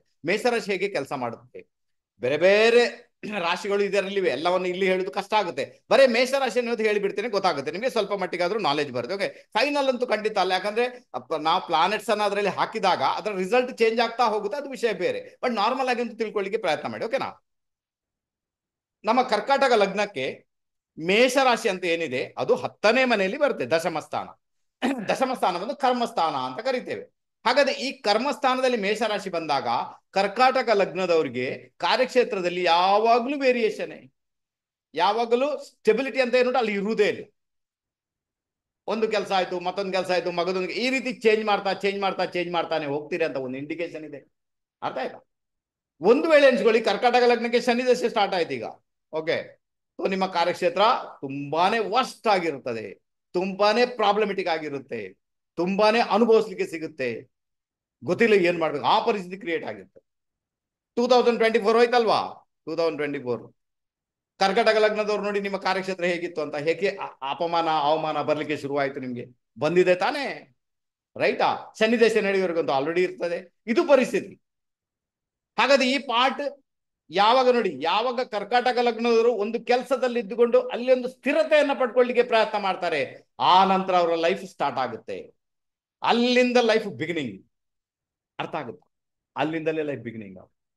ಅದಕ್ಕೆ ಇವರು ಬಾರಿಗೂ ಕೆಲಸ ಚೇಂಜ್ ಮಾಡ್ತಾನೆ ಹೋಗ್ತಾರೆ. 20ರಿಂದ 29ರಲ್ಲಿ 3ರಿಂದ 4 ಕೆಲಸ ಚೇಂಜ್ ಅಂತೂ ಆಗುತ್ತೆ, ಪಾಪ ಏನು ಮಾಡೋಕ್ಕಾಗಲ್ಲ, ಆ ಪರಿಸ್ಥಿತಿ ಕ್ರಿಯೇಟ್ ಆಗುತ್ತೆ ಅಲ್ವಾ? 40ರಿಂದ 49ರಲ್ಲಿ ಒಂದು ಒಳ್ಳೆ ಲೈಫ್ ಅಂತೂ ಸಿಗುತ್ತೆ, ಅಲ್ಲಿ ಕೂಡ ಕೆಲಸ ಚೇಂಜ್ ಆಗುತ್ತೆ, ಬಟ್ ಮೇ ಬಿ ಸ್ಟೇಬಿಲಿಟಿ ಬರ್ಬೋದು. ಅವ್ರಿಗೆ ಒಂದು ನಾನು ಏನಂತ ಏನಿದ್ದೇನೆ ಅಂತ ತೋರಿಸ್ಕೊಡ್ಬೇಕಾದಂತಹ ಅನಿವಾರ್ಯತೆ ಬರ್ಬೋದು, ಮೇ ಬಿ ಅದನ್ನ ಮಾಡ್ಬೋದು. ಇವರ ತಲೆಯ ಪಾರ್ಟಿಯಲ್ಲಿದೆ, ದಶಮ ಸ್ಥಾನದಲ್ಲಿದೆ, ಯಾವಾಗಲೂ ಚಿಂತೆ ಕೆಲಸದ ಬಗ್ಗೆ, ಕೆಲಸದಲ್ಲಿ ಒತ್ತಡ ಕೂಡ ಜಾಸ್ತಿ, ಅರ್ಜೆಂಟ್ ಕೂಡ ಜಾಸ್ತಿ, ಫಿನಿಶ್ ಮಾಡಿ ಕೊಡುವುದು ಜಾಸ್ತಿ. ಅದಕ್ಕೆ ಇವರಿಗೆ ಕೆಲಸದಲ್ಲಿ ಇವರ ಮೇಲೇನೆ ಜಾಸ್ತಿ ಹೊರೆ ಹಾಕುವುದು ಜಾಸ್ತಿ, ಇವ್ರ ಮೇಲೆ ತುಂಬಾ ಹೊರೆ ಬಂದಿರೋದು, ಇದು ಪರಿಸ್ಥಿತಿ. ಆನಂತರ ಎರಡನೇ ಮನೆ ಅಂದ್ರೆ ಏನು? ಇದು ನಿಮ್ಮ ತಂದೆ. ಓಕೆ, ಭಾಗ್ಯಸ್ಥಾನ. ಭಾಗ್ಯಸ್ಥಾನಕ್ಕೆ ಅದು ಎರಡನೇ ಮನೆ. ಹಾಗಾದ್ರೆ ನಿಮ್ಮ ತಂದೆಯ ಫ್ಯಾಮಿಲಿ, ನಿಮ್ಮ ತಂದೆಯ ಹಣಕಾಸು, ತಂದೆಯ ಹಣಕಾಸಿನಲ್ಲಿ ವೇರಿಯೇಷನ್, ತಂದೆಯ ಫ್ಯಾಮಿಲಿ ಜೊತೆಗೆ ಜಗಳ, ಕೆಲವೊಮ್ಮೆ ಕಾರ್ಯಕ್ಷೇತ್ರದಲ್ಲಿ ಜಗಳ. ತಾಯಿಗೆ ಅದು ಮಾರಕ ಸ್ಥಾನ. ತಾಯಿಯ ಆರೋಗ್ಯದಲ್ಲಿ ಬಾರಿ ಬಾರಿಗೂ ಸಮಸ್ಯೆಗಳು, ತಾಯಿಯ ಆರೋಗ್ಯದಲ್ಲಿ ಬಾರಿ ಬಾರಿಗೂ ತೊಂದರೆಗಳು. ಈ ಪರಿಸ್ಥಿತಿ ಕ್ರಿಯೇಟ್ ಆಗುತ್ತೆ. ನಾನು ಹೇಳ್ತೀನಿ, ಕರ್ಕಾಟಕ ಲಗ್ನದವ್ರಿಗೆ ಯಾವಾಗ ಒಂದು ಕೆಲಸವನ್ನ ಗಟ್ಟಿಯಾಗಿ ಇಟ್ಕೊಂಡು ಬಿಡ್ತೀರಾ, ಏನ್ ಬೇಕಾದ್ರೆ ನಿಮ್ಮ ಲೈಫ್ ಅಲ್ಲಿಂದ ಸ್ಟಾರ್ಟ್ ಆಗುತ್ತೆ. ನ್ಯೂ ಬಿಗಿನಿಂಗ್ ಒಳ್ಳೆ ರೀತಿಯಾದ, ಇಲ್ಲಾಂದ್ರೆ 48-49 ನ್ಯೂ ಬಿಗಿನಿಂಗ್ ಇರುತ್ತೆ ಅಂತ ಚಿಂತೆ ಮಾಡಬೇಡಿ. ಬಟ್ ನಿಮ್ಗೆ ತುಂಬಾ ವರ್ಸ್ಟ್ ಆಗಿ ಪ್ರಾಬ್ಲಮ್ ಕೊಡುವಂಥದ್ದು ಶನಿ ದೇಶ ಕಾರ್ಯಕ್ಷೇತ್ರಕ್ಕೆ ಮಾತ್ರ. ಬಾಕಿ ಶನಿ ದೇಶ ಬೇರೆ ಎಲ್ಲಿ ಬೇಕಾದ ರಿಸಲ್ಟ್ ಕೊಡ್ತಾನೆ ಆಯ್ತು, ಅದು ವಿಷಯ ಬೇರೆ. ಶನಿ ದೇಶದಲ್ಲಿ ಬೇರೆಯಲ್ಲಿ ರಿಸಲ್ಟ್ ಬರ್ಬೇಕು ನಿಮ್ಗೆ. ಉದಾಹರಣೆಗೆ ಮದುವೆ ಆಗ್ಬೇಕು, ಟ್ರಾವೆಲಿಂಗ್ ಮಾಡ್ಬೇಕು, ವಿದೇಶ ಪ್ರಯಾಣ ಮಾಡ್ಬೇಕು, ಮನೆ ಚೇಂಜ್ ಮಾಡ್ಬೇಕು ಅಲ್ವಾ, ಅರ್ಥ ಆಯ್ತಾ? ಅದಕ್ಕೆಲ್ಲ ಶನಿ ಮಹಾರಾಜ ಫಲ ಕೊಡ್ತಾನೆ. ನಾನು ಜಸ್ಟ್ ನಿಮ್ಗೆ ಕಾರ್ಯಕ್ಷೇತ್ರದ ವಿಚಾರ ಮಾತಾಡ್ತಾ ಇದ್ದೇನೆ. ಅದಕ್ಕೋಸ್ಕರ ಕರ್ಕಾಟಕ ಲಗ್ನದವ್ರಿಗೆ ಶನಿ ದೇಶ ಅಂತ ಏನಿದೆ, ನಿಮ್ಮ ಕಾರ್ಯಕ್ಷೇತ್ರದಲ್ಲಿ ವಿಪರೀತ ಸಮಸ್ಯೆಗಳನ್ನ ಕ್ರಿಯೇಟ್ ಮಾಡ್ತಾನೆ ಅಂತಲೇ ಇಂಡಿಕೇಶನ್. ಬೇಕಾದ್ರೆ ಟ್ರೈ ಮಾಡಿ ನೋಡಿ, ಓಕೆನಾ? ಗೊತ್ತಾಯ್ತು. ಈಗ ಸ್ವಲ್ಪ ಸ್ಟೇಬಲ್ ಆಗಿರ್ಲಿಕ್ಕೆ ಪ್ರಯತ್ನ ಮಾಡಿ ನೋಡಿ. ಅದು ಬ್ಲಾಂಕ್ ಚಾರ್ಟ್ ಪ್ರಿಡಿಕ್ಷನ್ ಮಾಡ್ತಾ ಇದ್ದೀನಿ, ಯಾವ ರೀತಿ ಅದು ಕೆಲಸ ಮಾಡ್ತಂತ. ಕರ್ಕಾಟಕ ಲಗ್ನದವರು ಯಾರಾದಿದ್ರೆ ಕಮೆಂಟ್ ಮುಖಾಂತರ ನನಗೆ ಇದರ ವಿಚಾರವನ್ನು ತಿಳಿಸಲಿಕ್ಕೆ ಪ್ರಯತ್ನ ಮಾಡಿಪ್ಪ, ತುಂಬಾನೇ ಫೇವರೇಬಲ್ ಆಗುತ್ತೆ. ಓಕೆ, ನಾನು ಗೊತ್ತಾಯ್ತು. ಈಗ ಅದೇ ಸಿಂಹ ಲಗ್ನ ಅಂತ ಇಟ್ಕೊಂಡಾಗ ಅಲ್ವಾ, ಸಿಂಹ ಲಗ್ನ ಅಂತ ಇಟ್ಕೊಂಡಾಗ ಮೇಷರಾಶಿ ಭಾಗ್ಯದಲ್ಲಿ ಬಂತು. ಈಗ ಪರವಾಗಿಲ್ಲ, ಭಾಗ್ಯದಲ್ಲಿ ಮೇಷರಾಶಿ ಬರೋದೇನು ತೊಂದರೆ ಅಲ್ಲ, ಒಳ್ಳೆಯ ಲಕ್ಷಣ ಅದು ಅಲ್ವಾ. ಇಲ್ಲಿ ಬಹಳ ಮುಖ್ಯವಾಗಿ ಏನಾಗುತ್ತೆ, ಇದು ನಿಮ್ಗೆ 30-39 ಆಕ್ಟಿವೇಟ್ ಆಗುತ್ತೆ. 32-39 ಆಕ್ಟಿವೇಟ್ ಆಗುತ್ತೆ. ಓಕೆನಾ? ಎಷ್ಟು?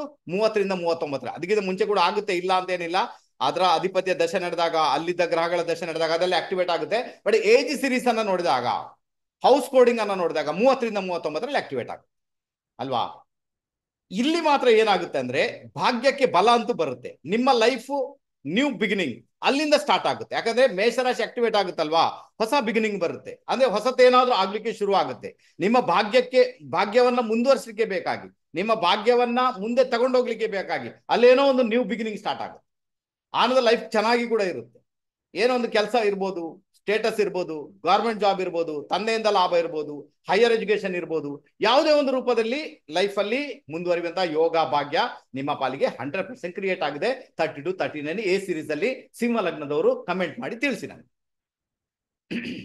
ಬಟ್ ಇದೇ ಸಂದರ್ಭದಲ್ಲಿ ಅಲ್ವಾ, ಇದೇ ಸಂದರ್ಭದಲ್ಲಿ ನಿಮ್ಗೆ ಹೇಳ್ತೀನಿ, ಜಸ್ಟ್ ಕೇಳಿಸ್ಕೊಳ್ಳಿ. ಮ್ಯಾರೇಜ್ ಆದವರಿಗೆ ಎಕ್ಸ್ಟ್ರಾ ಮೆರಿಟಲ್ ಬರುವಂತ ಸಾಧ್ಯತೆಗಳು ತೀರಾ ಜಾಸ್ತಿ. ಈಗ ಕೆಲವರಿಗೆ ಕಾಮನ್ ಸೆನ್ಸ್ ಇರುತ್ತೆ, ನಾನು ಅದು ಮಾಡಬಾರ್ದಂತ, ಅದು ಮಾಡಲ್ಲ. ಬಟ್ ಕೆಲವರಿಗೆಲ್ಲ ಬರುತ್ತೆ. ಯಾಕಂದ್ರೆ ಸಿಂಹ ಲಗ್ನದವರು ಏನು ಫ್ರೆಂಡ್ಸ್ ಪ್ರಿಯರ್, ಇವರೆಲ್ಲ ಫ್ರೆಂಡ್ಸ್ ತುಂಬಾ ಬೇಕು ಇವ್ರಿಗೆ. ಲಾಂಗ್ ಟರ್ಮ್ ಇಂದ ಫ್ರೆಂಡ್ಸ್ ಅನ್ನು ಇಟ್ಕೊಂಡು ಬರುವವರು ಇವರೇ ಆಗಿರ್ತಾರೆ. ತುಂಬಾ ಇಷ್ಟಪಡ್ತಾರೆ, ಮಕ್ಕಳನ್ನ ಇಷ್ಟಪಡ್ತಾರೆ, ಸಹಾಯ ಮಾಡೋದು ಇಷ್ಟಪಡ್ತಾರೆ, ಸಮಾಜ ಸೇವೆ ಇಷ್ಟಪಡ್ತಾರೆ, ಕುಟುಂಬವನ್ನು ಇಷ್ಟಪಡ್ತಾರೆ. ಬಟ್ ಅವ್ರಿಗೆ ತೊಂದರೆ ಇರುತ್ತೆ, ಅದು ವಿಷಯ ಬೇರೆ, ನಾನು ಅದ್ರ ಬಗ್ಗೆ ಮಾತಾಡ್ತಾ ಇಲ್ಲ.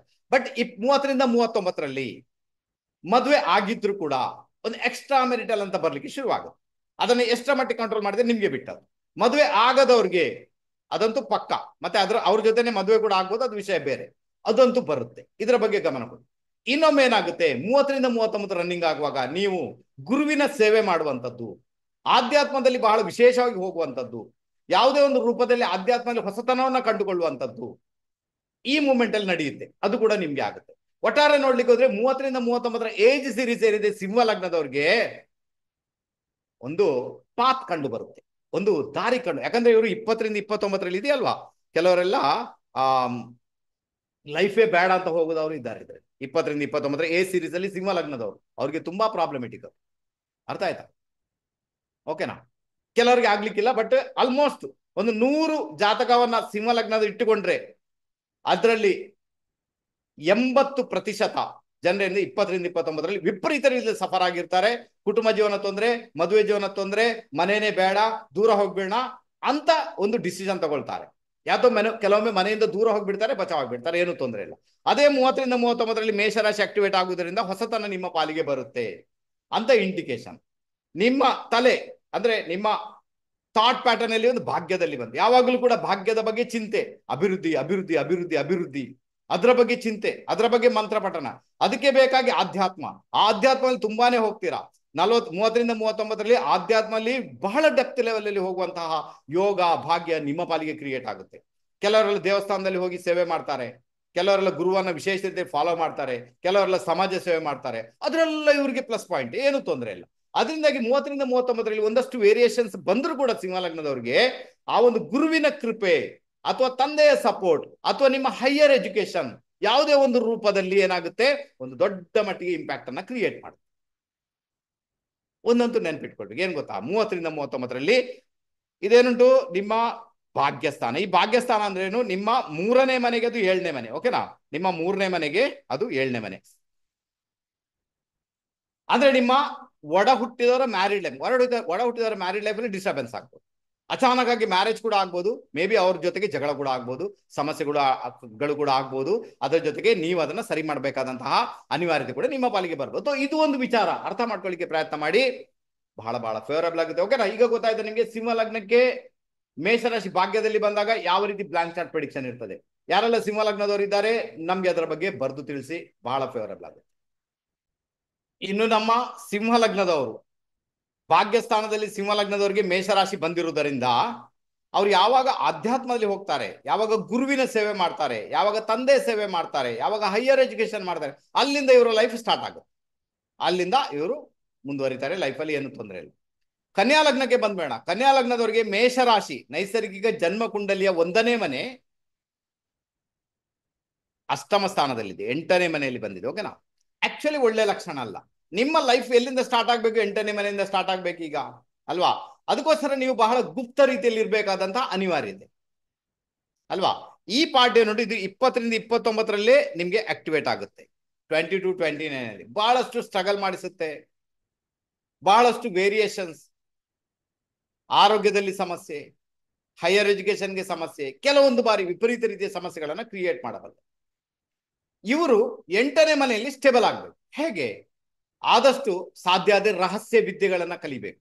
ಯಾವುದ್ರಲ್ಲಿ ಆದ್ರೂ ಕೂಡ, ಅದು ಜ್ಯೋತಿಷ, ವಾಸ್ತು, ಸಂಖ್ಯಾಶಾಸ್ತ್ರ ಅಂತಲ್ಲ, ಯಾವುದ್ರಲ್ಲಿ ಕೂಡ ಸಂಶೋಧನೆ ಮಾಡಿ ರಹಸ್ಯ ವಿದ್ಯೆಗಳನ್ನ ಕಲೀರಿ. ಯಾವುದೇ ಒಂದು ಅದು ಬಹಳ ಚೆನ್ನಾಗಿದೆ. ಆನಂತರ ಕನ್ಯಾ ಲಗ್ನದವ್ರಿಗೆ 8ನೇ ಮನೆಯಲ್ಲಿ ಮೇಷರಾಶಿ ಬರೋದು ಒಳ್ಳೆ ಲಕ್ಷಣ ಅಲ್ಲ. ಯಾಕಂದ್ರೆ ನೀವು ಯಾವುದೇ ಒಂದು ಕೆಲಸವನ್ನ ಆರಂಭ ಮಾಡ್ಬೇಕಾದ್ರೂ ಕೂಡ ಅದರಲ್ಲಿ ಒಂದಷ್ಟು ಇನ್ಸಲ್ಟ್ಸ್ ಗಳನ್ನ ಕೇಳ್ಬೇಕಾಗುತ್ತೆ. ತುಂಬಾನೇ ನಿಮ್ಮ ಮರ್ಯಾದೆ ತೆಗೆಯುವಂತೆ ಮಾಡ್ತಾರೆ, ತುಂಬಾನೇ ಇನ್ಸಲ್ಟ್ ಮಾಡ್ತಾರೆ, ತುಂಬಾ ನಿಮ್ಗೆ ಅಡ್ಡಗಾಲನ್ನ ಇಡ್ತಾರೆ. ಆನಂತರ ಹೋಗಿ ನಿಮ್ಮ ಹೊಸ ಕೆಲಸ ಸ್ಟಾರ್ಟ್ ಆಗುತ್ತೆ, ಅಲ್ಲಿವರೆಗೆ ಆಗುದಿಲ್ಲ. ಯಾವುದೇ ಒಂದು ಕೆಲಸ ಸ್ಟಾರ್ಟ್ ಒಂದಷ್ಟು ವಿಘ್ನಗಳನ್ನು ಎದುರಿಸಬೇಕಾದಂತಹ ಅನಿವಾರ್ಯತೆ ಕನ್ಯಾ ಲಗ್ನದವರಿಗಂತೂ 100% ಬಂದಿರ್ತದೆ ಅಲ್ವಾ. ಆನಂತರ ನಿಮ್ಮ 8ನೇ ಮನೆ ನಿಮ್ಮ ಇನ್ಲಾಸ್, ನಿಮ್ಮ ಅತ್ತೆ ಮನೆ, ಅತ್ತೆ ಕುಟುಂಬ. ಹಾಗಾದ್ರೆ ಅಲ್ಲಿ ಸಮಸ್ಯೆಗಳಾಗುವಂಥದ್ದು, ಅಲ್ಲಿ ಜಗಳಗಳಾಗುವಂಥದ್ದು. ಆನಂತರ 8ನೇ ಮನೆ ಬಂದು ನಿಮ್ಮ ಪಾರ್ಟ್ನರ್ನ ದುಡ್ಡು, ಹಾಗಾದ್ರೆ ಅವರ ಹಣಕಾಸಿನಲ್ಲಿ ವೇರಿಯೇಷನ್ ಬರುವಂಥದ್ದು, ಅದರ ಬಗ್ಗೆ ಚಿಂತೆ ಕಾಡುವಂಥದ್ದು, ಇದೆಲ್ಲ ಒಂದು ವಿಷಯಗಳು ಅಲ್ಲಿ ಇದ್ದೇ ಇರ್ತವೆ. ಆನಂತರ ಇದು ನಿಮ್ಮ ಒಡ ಹುಟ್ಟಿದವರು ಅಂತ ಇಟ್ಕೊಳ್ಳೋಣ, ಅಲ್ಲಿ ವೃಶ್ಚಿಕ ರಾಶಿ ಇದೆ. ಓಕೆನಾ, ಆ ಒಂದು ಒಡ ಹುಟ್ಟಿದವರಿಗೆ ಇಲ್ಲಿಂದ ಲೆಕ್ಕ ಮಾಡಿದಾಗ ಇದು 6ನೇ ಮನೆ. ಹಾಗಾದ್ರೆ ಒಡ ಹುಟ್ಟಿದವ್ರ ಜೊತೆಗೆ ಸಮೇತ ಜಗಳ, ಒಡ ಹುಟ್ಟಿದವ್ರ ಜೊತೆಗೆ ಸಮೇತ ನಿಮ್ಗೆ ಮಿಸ್ಅಂಡರ್ಸ್ಟ್ಯಾಂಡಿಂಗ್ ಆಗುವ ಸಾಧ್ಯತೆಗಳು ತೀರಾ ಜಾಸ್ತಿ. ಕನ್ಯಾ ಲಗ್ನದವ್ರಿಗೆ ಒಂದು ಕಿವಿ ಮಾತು ಹೇಳ್ತೇನೆ, ಏನ್ ಗೊತ್ತಾ, ನೀವು ಆದಷ್ಟು ಸಿಂಪಲ್ ಆಗಿ 8ನೇ ಮನೆ ನ್ಯಾಚುರಲ್ ಆಗಿ ಅಲ್ಲಿ ಯಾವ ಮನೆ ಇರ್ತದೆ, ಅಲ್ಲಿ ವೃಶ್ಚಿಕ ರಾಶಿ ಇರುತ್ತೆ. 8ನೇ ಮನೆಯಲ್ಲಿ ವೃಶ್ಚಿಕ ರಾಶಿ ರಿಲೇಟೆಡ್ ಟು ಕೇತು. ಕೇತು ಬಂದು ಸನ್ಯಾಸಿ ತರ ಇದ್ದಾಗ ಹೇಳ್ಕೊಳ್ಳೋದು ಬೇಡ, ನಾನು ಸನ್ಯಾಸಿ, ನಾನು ಸಂತ, ನಾನು ಹಾಗೆ ಹೀಗೆ, ಅದೆಲ್ಲ ಬೇಕಾಗಿಲ್ಲ ಅಲ್ವಾ. ನಾವೇನ್ ಮಾಡ್ಬೇಕು, ಸನ್ಯಾಸಿ ತರ ಇರ್ಬೇಕು. ನಮ್ಮ ಲೈಫಲ್ಲಿ ಏನೇ ಇದ್ರು ಕೂಡ ಅದನ್ನ ಬೇರೆಯವ್ರ ಜೊತೆ ಶೇರ್ ಮಾಡ್ಲಿಕ್ಕಿಲ್ಲ. ನಮ್ಗೆ ಏನ್ ಸಾಧನೆ ಮಾಡ್ಬೇಕು, ಗುಪ್ತ ರೀತಿಯಲ್ಲಿ ಮಾಡ್ಬೇಕು. ಅದು ಸಾಧನೆ ಸಾಧಿಸಿದ ನಂತರ ಅದು ಬೇರೆಯವ್ರಿಗೆ ಗೊತ್ತಾಗ್ಬೇಕು. ಆ ರೀತಿ ಅಷ್ಟು ನಾವು ಗೌಪ್ಯವಾಗಿ ಇಟ್ಕೊಳ್ಬೇಕು. ಧರಿಸುವಂತಹ ಬಟ್ಟೆಗಳು ಬಹಳ ನಾರ್ಮಲ್ ಆಗಿರ್ಬೇಕು. ಯಾವುದೇ ಕಾರಣಕ್ಕೂ ತುಂಬಾ ಏನೋ ಹಾಕೊಳ್ಳೋದು ಅದು ಇದು ಅಲ್ಲ, ಅದನ್ನೆಲ್ಲ ಹಾಕೊಂಡ್ರು ಕೂಡ ಪ್ರಾಬ್ಲಮ್ ಆಗ್ಬೋದು.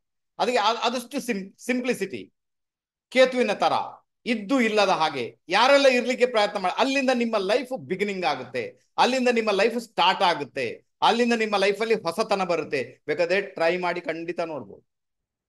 ಸರ್ ಕನ್ಯಾ ಲಗ್ನ ಸರ್, ಆಫೀಸಿಗೆ ಹೋಗ್ಬೇಕು, ಏನು ಅಲ್ಲೇನು ಶಾಲ್ ಹಾಕೊಂಡು ಹೋಗ್ಲಿಕ್ಕೆ ಆಗುತ್ತಾ ಅಲ್ವಾ. ಹಾಗಲ್ಲ.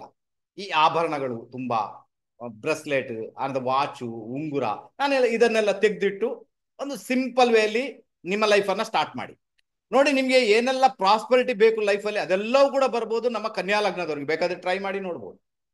20 to 29 ಭಗವಂತ ಒಂದಷ್ಟು ಬುದ್ಧಿ ಕಲಿಸಿರ್ತಾನೆ, ಜಗಳಗಳಾಗಿರ್ತವೆ, ರಿಲೇಶನ್ಶಿಪ್ ಆಗಿರುತ್ತೆ, ಬುದ್ಧಿ ಬಂದಿರುವುದಿಲ್ಲ ಅಲ್ವಾ. ಸೊ ಇದು ಪರಿಸ್ಥಿತಿ. ಅದಕ್ಕೆ ಈ ಟೆಕ್ನಿಕ್ ಅನ್ನ ಫಾಲೋ ಮಾಡಿ ನೋಡ್ಬೇಕು, ಆವಾಗ ನೋಡಿ ಏನಾಗುತ್ತೆ ಅಂತ. ಒಟ್ಟಾರೆ ನೋಡ್ಲಿಕ್ಕೆ ಹೋದ್ರೆ ಕನ್ಯಾ ಲಗ್ನದವರಿಗೆ ಮೇಷರಾಶಿ 8ನೇ ಮನೆಯಲ್ಲಿ ಬರೋದು ಒಳ್ಳೆ ಲಕ್ಷಣ ಅಲ್ಲ. ಅವರಿಗೆ ತುಂಬಾನೇ ಮೆಂಟಲ್ ಇರಿಟೇಷನ್ ಇರ್ತದೆ, ಥಾಟ್ಸ್ ಇರ್ತದೆ ಗುಪ್ತ ರೀತಿಯಲ್ಲಿ. ಅದರ ಜೊತೆಗೆ ಇನ್ನೊಂದು ಅವರ ಥಾಟ್ಸ್ ಏನಿರುತ್ತೆ ಗೊತ್ತಾ, ದುಡ್ಡು ಮಾಡುವಂಥದ್ದು. ಅದು ಕೂಡ ಹೇಗೆ, ಅನಾಯಾಸವಾಗಿ ಬಿಸ್ನೆಸ್ ಮಾಡಿ ಅನಾಯಾಸವಾಗಿ ಕುಳಿತುಕೊಂಡಲ್ಲೇ ದುಡ್ಡು ಬರಬೇಕು, ಆ ಥಾಟ್ಸ್ ಬಂದಿರುತ್ತೆ. ಯಾಕಂದ್ರೆ 8ನೇ ಮನೆ ಏನು, ನಿಮ್ಮ ಹಿರಿಯರ ಪ್ರಾಪರ್ಟಿ. 8ನೇ ಮನೆ ಅದು ನಿಮ್ಮ ಹುದುಗಿದಂತ ಧನ, ಗುಪ್ತ ರೀತಿಯಲ್ಲಿರೋ ಧನ ಅಥವಾ ನಿಧಿ. ಆ ನಿಧಿಯ ಬಗ್ಗೆ ಚಿಂತೆ, ಆ ನಿಧಿ ಹೇಗೆ ಬರುತ್ತೆ ನನಗೆ ಅಲ್ವಾ. ಈಗ ನಿಧಿ ಉಂಟು ಇಲ್ಲ ಬೇರೆ ವಿಷಯ, ಬಟ್ ಅವರಿಗೆ ಕೂತ್ಕೊಂಡಲ್ಲಿ ದುಡ್ಡು ಮಾಡೋದು ಹೇಗೆ, ಕುಳಿತುಕೊಂಡಲ್ಲೇ ಯಾವುದೋ ಟೆಕ್ನಿಕ್ ಅನ್ನು ಯೂಸ್ ಮಾಡಿ ದುಡ್ಡು ಹೇಗೆ ಬರುತ್ತೆ, ಅದಕ್ಕೋಸ್ಕರ ನಾನೇನು ಮಾಡ್ಬೇಕು, ಆ ಟೆಕ್ನಿಕ್ ಎಲ್ಲ ಇವ್ರು ಫಾಲೋ ಮಾಡ್ಲಿಕ್ಕೆ ಪ್ರಯತ್ನ ಮಾಡೋ ಸಾಧ್ಯತೆ ತೀರಾ ಜಾಸ್ತಿ. ಒಂಥರ ಹೇಳ್ಬೋದು ಶಾತಿರ್ ಮೈಂಡ್ ಅಂತ. ಮೈಂಡ್ ಎಲ್ಲಿ ಉಂಟು, 8ನೇ ಮನೆಯಲ್ಲಿ ಉಂಟು, ಶಾತಿರ್ ಮೈಂಡ್ ಅಂತ ಹೇಳ್ಬೋದು. ತಪ್ಪಂತ ನಾನು ಹೇಳುವುದಿಲ್ಲ, ಥಾಟ್ಸ್ ಅಂತೂ ಆ ರೀತಿ ಬರುತ್ತೆ. ಕೆಲವರೆಲ್ಲ ಅದಕ್ಕೆ ಬೇಕಾಗಿನೇ ಆ ರೀತಿ ಮಾಡುವವರು ಕೂಡ ಇದ್ದಾರೆ. ಕುಳಿತುಕೊಂಡೆ ಏನೋ ಒಂದು, ಕೆಲವರೆಲ್ಲ ಫ್ರಾಡ್ ಮಾಡುವವರು ಇದ್ದಾರೆ ಅಲ್ವಾ. ಎಲ್ಲ ರಾಹುವಿನ ಇಂಪ್ಯಾಕ್ಟ್ ಬಂದು ಫ್ರಾಡ್ ಮಾಡಿ ಕೂಡ ದುಡ್ಡು ಕಮಾಯಿಸ್ತಾರೆ, ಪಬ್ಲಿಕ್ ಅನ್ನ ಮಂಗ ಮಾಡಿ ಕೂಡ ದುಡ್ಡು ಕಮಾಯಿಸ್ತಾರೆ, ಅದು ವಿಷಯ ಬೇರೆ. ಬಟ್ ಇರುತ್ತೆ ಹಾಗೆ, ಓಕೆನಾ. ಹಾಗಾದ್ರೆ ಕನ್ಯಾ ಲಗ್ನದವರು ನಮ್ಗೆ ಕಮೆಂಟ್ ಮಾಡಿ ತಿಳಿಸಿ. ಕೆಲವರೆಲ್ಲ ನೇರ ರಹಸ್ಯ ವಿದ್ಯೆಗಳನ್ನ ಕಲ್ತ್ಕೊಂಡು ಅದರಲ್ಲಿ ಡೆಪ್ತ್ ಅಲ್ಲಿ ಹೋಗಿ ಅದರಲ್ಲಿ ಸಂಶೋಧನೆ ಮಾಡಿ ಅದರಲ್ಲಿ ಪ್ರಯೋಗಗಳನ್ನ ಮಾಡಿ ಅದರಲ್ಲಿ ಸಕ್ಸಸ್ ಆದವರು ಕೂಡ ಇದ್ದೇ ಇರ್ತಾರೆ, ಏನೂ ತೊಂದರೆ ಇಲ್ಲ ಅಲ್ವಾ. ಒಟ್ಟಾರೆ ನೋಡ್ಲಿಕ್ಕೆ ಹೋದ್ರೆ ಒಂದು ಕೆಲಸ ಆರಂಭ ಮಾಡ್ಬೇಕಾದ್ರೆ ಅದೆಷ್ಟು ವಿಘ್ನಗಳನ್ನು ಎದುರಿಸಬೇಕಾಗುತ್ತೆ. ಯಾವಾಗ ನೀವು ಒಂದು ಸಿಂಪ್ಲಿಸಿಟಿಯನ್ನ ಫಾಲೋ ಮಾಡ್ತೀರಾ, ಸಿಂಪಲ್ ಆಗಿರ್ತೀರಾ, ನಿಮ್ಮ ಇನ್ಲಾಸ್ ಜೊತೆಗೆ ಒಳ್ಳೆ ಸಂಬಂಧಗಳನ್ನ ಮೇಂಟೈನ್ ಮಾಡ್ತೀರಾ, ಅವಾಗೆಲ್ಲ ನಿಮ್ಮ ಲೈಫ್ ಅಲ್ಲಿ ಹೊಸತನ ಬರ್ಲಿಕ್ಕೆ ಶುರು ಆಗುತ್ತೆ. ನಮ್ಮ ಕನ್ಯಾ ಲಗ್ನದವ್ರಿಗೆ ಅರ್ಥ ಆಯ್ತು ಅಂತ ಇಟ್ಕೊಳ್ತೇನೆ. ಇನ್ನು ತುಲಾ ಲಗ್ನದವರಿಗೆ ಮೇಷರಾಶಿ 7ನೇ ಮನೆಯಲ್ಲಿ ಬರುತ್ತೆ ಅಲ್ವಾ. ಅರ್ಥ ಆಯ್ತಾ ನಿಮ್ಗೆ. ಕಾಲಪುರುಷನ 1ನೇ ಮನೆ, ನೈಸರ್ಗಿಕ ಜನ್ಮಗುಂಡ್ಲಿಯ 1ನೇ ಮನೆ ಇಲ್ಲಿ 7th ಹೌಸ್ ಅಲ್ಲಿ ಇದೆ. ಇಲ್ಲಿ ಒಂದು ವಿಶೇಷ ಏನಿರ್ತದೆ ನೋಡಿ, ಮೇಷರಾಶಿಯಲ್ಲಿ ಏನಿರ್ತದೆ ಎಲ್ಲ ನಿಮ್ಗೆ, ಅದು ಪೂರ್ವ ದಿಕ್ಕಿನ ರಾಶಿ, ಅಗ್ನಿತತ್ವ ರಾಶಿ, ಚರತತ್ವ ರಾಶಿ, ಕ್ಷತ್ರಿಯ ವರ್ಣದ ರಾಶಿ, ಅದೆಲ್ಲ ಓಕೆ. ಅದರ ಜೊತೆಗೆ ಸಡನ್ ಆಗಿ ರಿಸಲ್ಟ್ ಅನ್ನು ಕೊಡುವ ರಾಶಿ, ಅಚಾನಕ್ ಆಗಿ ರಿಸಲ್ಟ್ ಅನ್ನು ಕೊಡುವಂತ ರಾಶಿ, ನೀವು ಯೋಚನೆ ಮಾಡದಲ್ಲಿ ರಿಸಲ್ಟ್ ಅನ್ನು ಕೊಡುವಂತ ರಾಶಿ ಕೂಡ ಅದೇ ಆಗಿರ್ತದೆ. ಅದಕ್ಕೋಸ್ಕರ ತುಲಾ ಲಗ್ನದವ್ರಿಗೆ ಏನಾಗಿರುತ್ತೆ, ಅಚಾನಕ್ ಆಗಿ ಮ್ಯಾರೇಜ್ ಫಿಕ್ಸ್ ಆಗುತ್ತೆ, ಒಮ್ಮಿಂದೊಮ್ಮೆಲೆ ಮ್ಯಾರೇಜ್ ಫಿಕ್ಸ್ ಆಗುತ್ತೆ, ಆ ರೀತಿ ಇಂಪ್ಯಾಕ್ಟ್ ಬರುತ್ತೆ. ಮತ್ತೆ ಮ್ಯಾರೇಜ್ ಲೈಫಲ್ಲಿ ಯಾವಾಗ್ಲೂ ವೇರಿಯೇಷನ್. ಯಾಕಂದ್ರೆ ಎದುರಿನ ವ್ಯಕ್ತಿ ಕೋಪಿಷ್ಟ, ಓಕೆನಾ. ಯಾಕಂದ್ರೆ ಮೇಷರಾಶಿ ಉಂಟಲ್ವಾ, ಎದುರಿನ ವ್ಯಕ್ತಿ ಬಹಳ ಕೋಪಿಷ್ಟ, ಎಲ್ಲ ಕಂಫರ್ಟ್ ಆಗಿರ್ಬೇಕು ಅವ್ರಿಗೆಲ್ಲ. ಯಾಕಂದ್ರೆ ಮೇಷರಾಶಿಯಲ್ಲಿ ಉಂಟು, ತುಲಾ ರಾಶಿಯ ಜಾಗದಲ್ಲಿ ಉಂಟು. ನಿಮ್ಮ ಪಾರ್ಟ್ನರ್ಗೆಲ್ಲ ಬಹಳ ಕಂಫರ್ಟ್ ಆಗಿರ್ಬೇಕು. ಅದು ಬಟ್ಟೆ ಇರ್ಬೋದು, ಮಲಗುವ ಬೆಡ್ಶೀಟ್ ಇರ್ಬೋದು, ಬೆಡ್ರೂಮ್ ಇರ್ಬೋದು, ಎಲ್ಲವೂ ಕೂಡ ಬಹಳ ಒಂದು ಕಂಫರ್ಟ್ ಅಲ್ಲಿ ಸ್ವಲ್ಪ ಹೆಚ್ಚು ಕಡಿಮೆ ಆದ್ರೂ ಕೂಡ ಶುರುವಾಗುತ್ತೆ ಇರಿಟೇಷನ್. ಅದ್ಯಾಕೆ ಸರಿ ಇಲ್ಲ, ಇದ್ಯಾಕೆ ಸರಿ ಇಲ್ಲ, ಅದು ಆಗಿಲ್ಲ, ಅಲ್ಲಿಂದ ಜಗಳ ಸ್ಟಾರ್ಟ್. ಅಂದ್ರೆ ಅವ್ರಿಗೆ ಒಂದು ಕಾರಣ ಬೇಕು ಜಗಳ ಮಾಡ್ಲಿಕ್ಕೆ. ತುಲಾ ಲಗ್ನದವ್ರಿಗೆ ಯಾವಾಗ ಮ್ಯಾರೇಜ್ ಆಗುತ್ತೆ ಅಲ್ಲಿಂದ ಲೈಫ್ ಸ್ಟಾರ್ಟ್ ಆಗುತ್ತೆ, ಅಲ್ಲಿಂದಲೇ ಲೈಫ್ ಬಿಗಿನಿಂಗ್, ಓಕೆನಾ. ಅಲ್ಲಿಂದ ಮುಂದುವರಿತಾರೆ ಲೈಫಲ್ಲಿ. ಬಟ್ ಮ್ಯಾರೇಜ್ ಅಚಾನಕ್ ಆಗಿ ಆಗುತ್ತೆ. ಬರುವಂತಹ ವ್ಯಕ್ತಿಗಳು ಯಾರಿರ್ತಾರೆ, ಕೋಪಿಷ್ಟರಾಗಿರ್ತಾರೆ. ಈ ಒಂದು ಪರಿಸ್ಥಿತಿಯನ್ನು ಇವರು ಎದುರಿಸಬೇಕಾಗುತ್ತೆ. ಇವರ ತಲೆ ಈ ಪಾರ್ಟಿಯಲ್ಲಿ ಬಂತು, 7th ಹೌಸ್ ಅಲ್ಲಿ ಬಂತು. ಯಾವಾಗ್ಲೂ ಬಿಸ್ನೆಸ್ ಬಗ್ಗೆ ಚಿಂತೆ, ಪಾರ್ಟ್ನರ್ ಬಗ್ಗೆ ಚಿಂತೆ, ವಿದೇಶ ಪ್ರಯಾಣದ ಬಗ್ಗೆ ಚಿಂತೆ, ಈ ಚಿಂತೆಗಳೇ ನಿಮ್ಮನ್ನ ಕಾಡುವ ಸಾಧ್ಯತೆಗಳು ತೀರಾ ಜಾಸ್ತಿ. ಅರ್ಥ ಮಾಡ್ಕೊಳ್ಳಿಕ್ಕೆ ಪ್ರಯತ್ನ ಮಾಡಿ, ಓಕೆನಾ. ತುಲಾ ಲಗ್ನದವ್ರು ಬೇಕಾದ್ರೆ ಟ್ರೈ ಮಾಡಿ ನೋಡಿ ಹೇಗಿರುತ್ತಂತ. ಈಗ ಅದರಲ್ಲಿ ಗುರುವಿನ ದೃಷ್ಟಿ ಇದೆ, ಅಥವಾ ಗುರುವಿನ ಒಂದು ಇಂಪ್ಯಾಕ್ಟ್ ಬಹಳ ಜಾಸ್ತಿ ಇದೆ, ಅಥವಾ ಉಚ್ಚ ಪ್ಲಾನೆಟ್ಸ್ ಅದನ್ನು ನೋಡ್ತಾ ಉಂಟು, ಏನೋ ಉಂಟು, ಅವಾಗೆಲ್ಲ ಬ್ಯಾಲೆನ್ಸ್ ಸ್ಟೇಜ್ ಅಲ್ಲಿ ಬರ್ಬೋದು. ನಾನು ಇಲ್ಲ ಅಂತ ಹೇಳಲ್ಲ, ನಾನು ಜಸ್ಟ್ ಬ್ಲಾಂಕ್ ಚಾರ್ಟ್ ಪ್ರಿಡಿಕ್ಷನ್ ಮಾಡ್ತಾ ಇದ್ದೀನಿ, ಓಕೆನಾ. ಅರ್ಥ ಆಯ್ತು ಅಂತ ಇಟ್ಕೊಳ್ತೀನಿ, ಬಹಳ ಫೇವರಬಲ್ ಆಗುತ್ತೆ. ಓಕೆ, ಆನಂತರ ನೋಡಿ ಏನಾಗುತ್ತೆ, ಇದು ನಿಮ್ಮ ಒಡ ಹುಟ್ಟಿದವರು ತುಲಾ, ವೃಶ್ಚಿಕ, ಧನು. ಓಕೆ, ಧನು ರಾಶಿ ಒಡ ಹುಟ್ಟಿದವರಿಗೆ ಅದು ಪಂಚಮದ ಭಾವ. ನಿಮ್ಮ ಒಡ ಹುಟ್ಟಿದವರಿಗೆ ಅಚಾನಕ್ ಆಗಿ ಲವ್ ಆಗುತ್ತೆ, ಯಾರ ಮೇಲೇನು ಅಚಾನಕ್ ಆಗಿ ಲವ್ ಆಗುತ್ತೆ, ಅಚಾನಕ್ ಆಗಿ ಡ್ರಾಪ್ ಕೂಡ ಆಗುತ್ತೆ. ಈ ಪರಿಸ್ಥಿತಿ ಕೂಡ ಕ್ರಿಯೇಟ್ ಆಗುತ್ತೆ ಅಲ್ವಾ. ಅರ್ಥ ಆಯ್ತಾ. ಹೇಗೆ ಬೇಕಾದ್ರು ಭಾವದ್ವಾಮ್ ಎಷ್ಟು ಬೇಕಾದ್ರೂ ಪ್ರಿಡಿಕ್ಷನ್ ಮಾಡ್ತಾ ಹೋಗ್ಬೋದು, ಬಟ್ ನಮ್ಗೆ ಅದು ಅಗತ್ಯ ಕೂಡ ಇಲ್ಲ, ಅವಕಾಶ ಕೂಡ ಇಲ್ಲ, ಅಂದ್ರೆ ಇಲ್ಲಿ ಅಷ್ಟು ಸಮಯ ಕೂಡ ಇಲ್ಲ, ಓಕೆನಾ. ಹಾಗಾದ್ರೆ ತುಲಾ ಲಗ್ನದವ್ರಿಗೆ ಗೊತ್ತಾಯ್ತು, ಯಾವಾಗ ನಿಮ್ಗೆ ಮದುವೆ ಅಂದ್ರೆ ಅಚಾನಕ್ ಆಗಿ ಮ್ಯಾರೇಜ್ ಆಗುತ್ತೆ. ಹಾಗಾದ್ರೆ ನಿಮ್ಮ ಪಾರ್ಟ್ನರ್ ಹೇಗಿರ್ತಾರೆ ಗೊತ್ತಾಯ್ತು. ನೀವೊಂದು ಹೇಳಿ ಪಾರ್ಟ್ನರ್ಶಿಪ್ ಬಿಸ್ನೆಸ್ ಮಾಡಿದ್ರು ಕೂಡ ನಿಮ್ಮ ಪಾರ್ಟ್ನರ್ಶಿಪ್ ಬಿಸ್ನೆಸ್ ನ ಪಾರ್ಟ್ನರ್ ಯಾರಿದ್ದಾರೆ ಅವರಿಂದಲೇ ಸಮಸ್ಯೆಗಳಾಗ್ಬೋದು, ಅವರೇ ನಿಮ್ಗೆ ತೊಂದರೆಗಳನ್ನ ಕ್ರಿಯೇಟ್ ಮಾಡ್ಬೋದು. ಈ ಪರಿಸ್ಥಿತಿ ಕ್ರಿಯೇಟ್ ಆಗುತ್ತೆ. ಸೊ ಇದನ್ನ ಅರ್ಥ ಮಾಡ್ಕೊಳ್ಳಿಕ್ಕೆ ಪ್ರಯತ್ನ ಮಾಡಿ. ನಿಮ್ಮ ಥಾಟ್ಸ್ ಯಾವಾಗ್ಲೂ ಕೂಡ ಏನಿರ್ತದೆ, ಬಿಸ್ನೆಸ್ ಬಗ್ಗೆ ಅಥವಾ ನಿಮ್ಮ ಪಾರ್ಟ್ನರ್ ಬಗ್ಗೆನೇ ನಿಮ್ಮ ಥಾಟ್ ಪ್ಯಾಟರ್ನ್ ಏನುಂಟು, ಯಾವಾಗ್ಲೂ ಅದು ಕೆಲಸ ಮಾಡ್ತಾನೆ ಇರುತ್ತೆ. ಓಕೆ, ಗೊತ್ತಾಯ್ತು. ವೃಶ್ಚಿಕ ಲಗ್ನದವ್ರಿಗೆ ನೋಡಿ, ವೃಶ್ಚಿಕ ಲಗ್ನದವ್ರಿಗೆ ನೈಸರ್ಗಿಕ ಜನ್ಮಗುಂಡಲಿಯ 1ನೇ ಮನೆ 8ನೇ ಮನೆ 6ನೇ ಮನೆಯಲ್ಲಿ ಬಂದಿದೆ, ಓಕೆನಾ. ರೋಗ ಋಣ ರಿಪುಗೆ ಹೋಯ್ತು. ಇವರ ತಲೆಯ ಪಾರ್ಟಿ ಉಂಟು 6ನೇ ಮನೆಯಲ್ಲಿ ಉಂಟು. ಇವ್ರಿಗೆ ಯಾವಾಗ್ಲೂ ತಲೆ ಸಿಡಿತ, ಯಾವಾಗ್ಲೂ ಡಿಪ್ರೆಷನ್, ಯಾವಾಗ್ಲೂ ಡಿಪ್ರೆಸ್ಡ್ ಪರ್ಸನ್. ಯಾವುದೇ ಒಂದು ಕೆಲಸ ಆರಂಭ ಮಾಡ್ಬೇಕಾದ್ರೂ ಕೂಡ ಬಾರಿ ವಿಘ್ನಗಳನ್ನು ಎದುರಿಸಬೇಕಾಗುತ್ತೆ, ದುಶ್ಮನ್ಗಳನ್ನು ಎದುರಿಸಬೇಕಾಗುತ್ತೆ. ಅಷ್ಟು ದುಶ್ಮನ್ ಬಂದು ನಿಂತ್ಕೊಳ್ತಾರೆ ಇವ್ರ ಪಾಲಿಗೆ, ಅಷ್ಟು ದುಶ್ಮನ್ ಬಂದಿರ್ತಾರೆ, ಅಂತ ಪ್ರಾಬ್ಲಮ್ ಕ್ರಿಯೇಟ್ ಆಗುತ್ತೆ. ಓಕೆ, ಆನಂತರ 6ನೇ ಮನೆಯಲ್ಲಿ ಆ ರಾಶಿ ಬಂದಿರೋದ್ರಿಂದ ಏನಾಗುತ್ತೆ, ಶತ್ರುನಾಶನ ಅಂತೂ ಆಗುತ್ತೆ. ಈಗ ನಿಮಗೆ ಶತ್ರುಗಳು ಇರುವುದಿಲ್ಲ, ಶತ್ರುಗಳು ಹುಟ್ಟಿಕೊಳ್ತಾರೆ, ಅವರಾಗಿಯೇ ಡೆಸ್ಟ್ರಾಯ್ ಆಗ್ತಾರೆ. ಅದರಿಂದ ಅದೊಂದು ಪ್ಲಸ್ ಪಾಯಿಂಟ್ ನಿಮ್ಮ ಪಾಲಿಗೆ. ಯಾಕಂದ್ರೆ ಮೇಷರಾಶಿ ತರದ ರಾಶಿ ಉಂಟಲ್ವಾ, ಶತ್ರುಗಳಲ್ಲಿ ಕಾಯಂ ಆಗಿರುವುದಿಲ್ಲ. ಸ್ವಲ್ಪ ದಿನ ನಿಮ್ಮನ್ನ ದ್ವೇಷ ಮಾಡ್ಬೋದು, ಮತ್ತೆ ಬಂದು ನಿಮ್ ಜೊತೆನೆ ಫ್ರೆಂಡ್ಸ್ ಮಾಡ್ಬೋದು, ಆ ಪರಿಸ್ಥಿತಿ ಇರುತ್ತೆ. ಓಕೆ, ಗೊತ್ತಾಯ್ತು. ಇವ್ರಿಗೆ ದೊಡ್ಡ ಸಮಸ್ಯೆ ಕ್ರಿಯೇಟ್ ಆಗುವುದು ಯಾವಾಗ, ಶನಿ ದಶೆ ನಡೆದಾಗ. ಶನಿ ದಶೆ ನಡೆದಾಗ ಮಾತ್ರ ಪ್ರಾಬ್ಲಮ್ ಆಗುತ್ತೆ. ಮತ್ತೆ ಬುಧ ದಶೆ ನಡೆದಾಗ ತುಂಬಾ ಸಮಸ್ಯೆ ಅನುಭವಿಸ್ತಾರೆ. ಶನಿ ದಶೆ ನಡೆದಾಗ ಇವರ ಮ್ಯಾರಿಡ್ ಲೈಫ್ ಇಲ್ಲ ಅನ್ನಿಸುವಷ್ಟರ ಮಟ್ಟಿಗೆ ಬರುತ್ತೆ. ಮ್ಯಾರಿಡ್ ಲೈಫ್ ಖತಮ್ ಆಯ್ತು, ಮ್ಯಾರಿಡ್ ಲೈಫ್ ಮುಗ್ದೋಯ್ತು, ಆ ಪರಿಸ್ಥಿತಿ ಕ್ರಿಯೇಟ್ ಆಗುತ್ತೆ ವೃಶ್ಚಿಕ ಲಗ್ನಕ್ಕೆ ಶನಿ ದಶೆ ಅಥವಾ ಬುಧ ದಶೆ ನಡೆದಾಗ. ಶನಿ ದಶೆ ನಡೆದಾಗ ವಿಪರೀತ ಜಾಸ್ತಿ, ಬುಧ ದಶೆಯಲ್ಲಿ ಮ್ಯಾನೇಜ್ ಮಾಡ್ಬೋದು.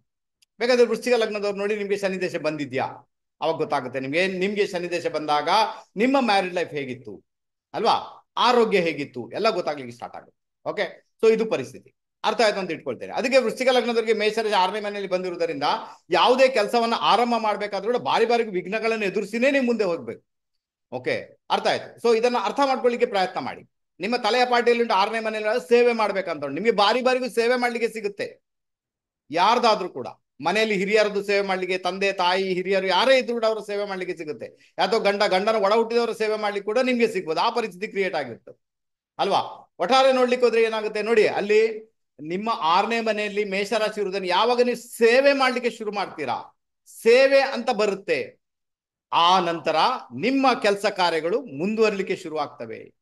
ನಿಮ್ಮ ಲೈಫ್ ಅಲ್ಲಿಂದ ಸ್ಟೆಬಿಲಿಟಿಗೆ ಬರಲಿಕ್ಕೆ ಶುರು ಆಗುತ್ತೆ, ನಿಮ್ಮ ಲೈಫ್ ಅಲ್ಲಿಂದ ಆರಂಭ ಆಗುತ್ತೆ ಅಂತ ಒಂದು ಇಂಡಿಕೇಶನ್. ಸೊ ಇದನ್ನ ಅರ್ಥ ಮಾಡ್ಕೊಳ್ಳಿಕ್ಕೆ ಪ್ರಯತ್ನ ಮಾಡಿ. ನಮ್ಮ ವೃಶ್ಚಿಕ ಲಗ್ನದವರು ನೋಡಿ, ವೃಶ್ಚಿಕ ಲಗ್ನದವ್ರಿಗೆ ಒಂದು ಮನೆ ಆಗ್ಬೇಕು, ತುಂಬಾ ಕಷ್ಟ ಇದೆ. ನಾನು ಹೇಳ್ತೀನಿ, ನಿಮ್ಗೆ ಎಲ್ಲಿಂದಾದ್ರೂ ಯಾರ್ದಾದ್ರೂ ಸೇವಾ ಭಾಗ್ಯ ಸಿಗುತ್ತಾ ನೋಡಿ, ಯಾವುದೇ ಒಂದು ರೂಪದಲ್ಲಿ, ಮನೆಯಲ್ಲಿ ಇರ್ಬೋದು, ಹೊರಗಡೆ ಇರ್ಬೋದು, ಅನಾಥಾಶ್ರಮದಲ್ಲಿ ಸೇವೆ, ಆ ಸೇವೆಯನ್ನ ಮಾಡಿ, ಆ ಸೇವೆ ಮಾಡಿದ ಸ್ವಲ್ಪ ದಿನ ಕಳೆದ ನಂತರ ನಿಮ್ಗೆ ಮನೆ ಮಾಡುವಂತ ಯೋಗ ಭಾಗ್ಯ ಕ್ರಿಯೇಟ್ ಆಗುತ್ತೆ. ಇದು 100% ಕ್ರಿಯೇಟ್ ಆಗುತ್ತೆ. ಬೇಕಾದ್ರೆ ಟ್ರೈ ಮಾಡಿ ನೋಡ್ಬೋದು.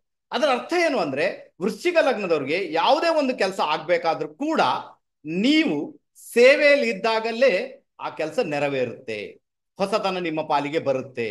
ಅದಕ್ಕೋಸ್ಕರ ಮಾಡ್ಬೋದು. ಮತ್ತೆ ಯಾವುದೇ ಒಂದು ಕಾಯಿಲೆ ಕೂಡ ನಿಮ್ಗೆ ನಿರಂತರವಾಗಿ ಬಾಧಿಸುವಂತದ್ದು ಇರುವುದಿಲ್ಲ, ಬರುತ್ತೆ ಹೋಗುತ್ತೆ ಆ ರೀತಿ.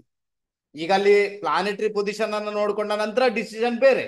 ನಾರ್ಮಲ್ ಆಗಿ ಹೇಳ್ಬೇಕಾದ್ರೆ ಬರುತ್ತೆ ಹೋಗುತ್ತೆ, ಶತ್ರುಕಾಟ ಬರುತ್ತೆ ಹೋಗುತ್ತೆ, ಸಾಲ ಸೋಲ ಬರುತ್ತೆ ಹೋಗುತ್ತೆ, ಆ ರೀತಿಯಾಗಿ ನಾವು ಪ್ರಿಡಿಕ್ಷನ್ ಮಾಡ್ಬೋದು ಅಲ್ವಾ. ಹಾಗೆ ಇರುವುದು ಕೂಡ ಯಾವ್ದು ಕೂಡ ಫಿಕ್ಸ್ ಆಗಿರಲಿ ಇರುವುದಿಲ್ಲ. ಯಾಕಂದ್ರೆ ರಾಶಿ ಯಾವುದು, ಚರದತ್ವದ ರಾಶಿ, ಕ್ಷತ್ರಿಯ ವರ್ಣ ಆಗಿರುವುದರಿಂದ ಸೇವೆ ಮಾಡ್ಬೇಕಾದ ಅನಿವಾರ್ಯತೆ.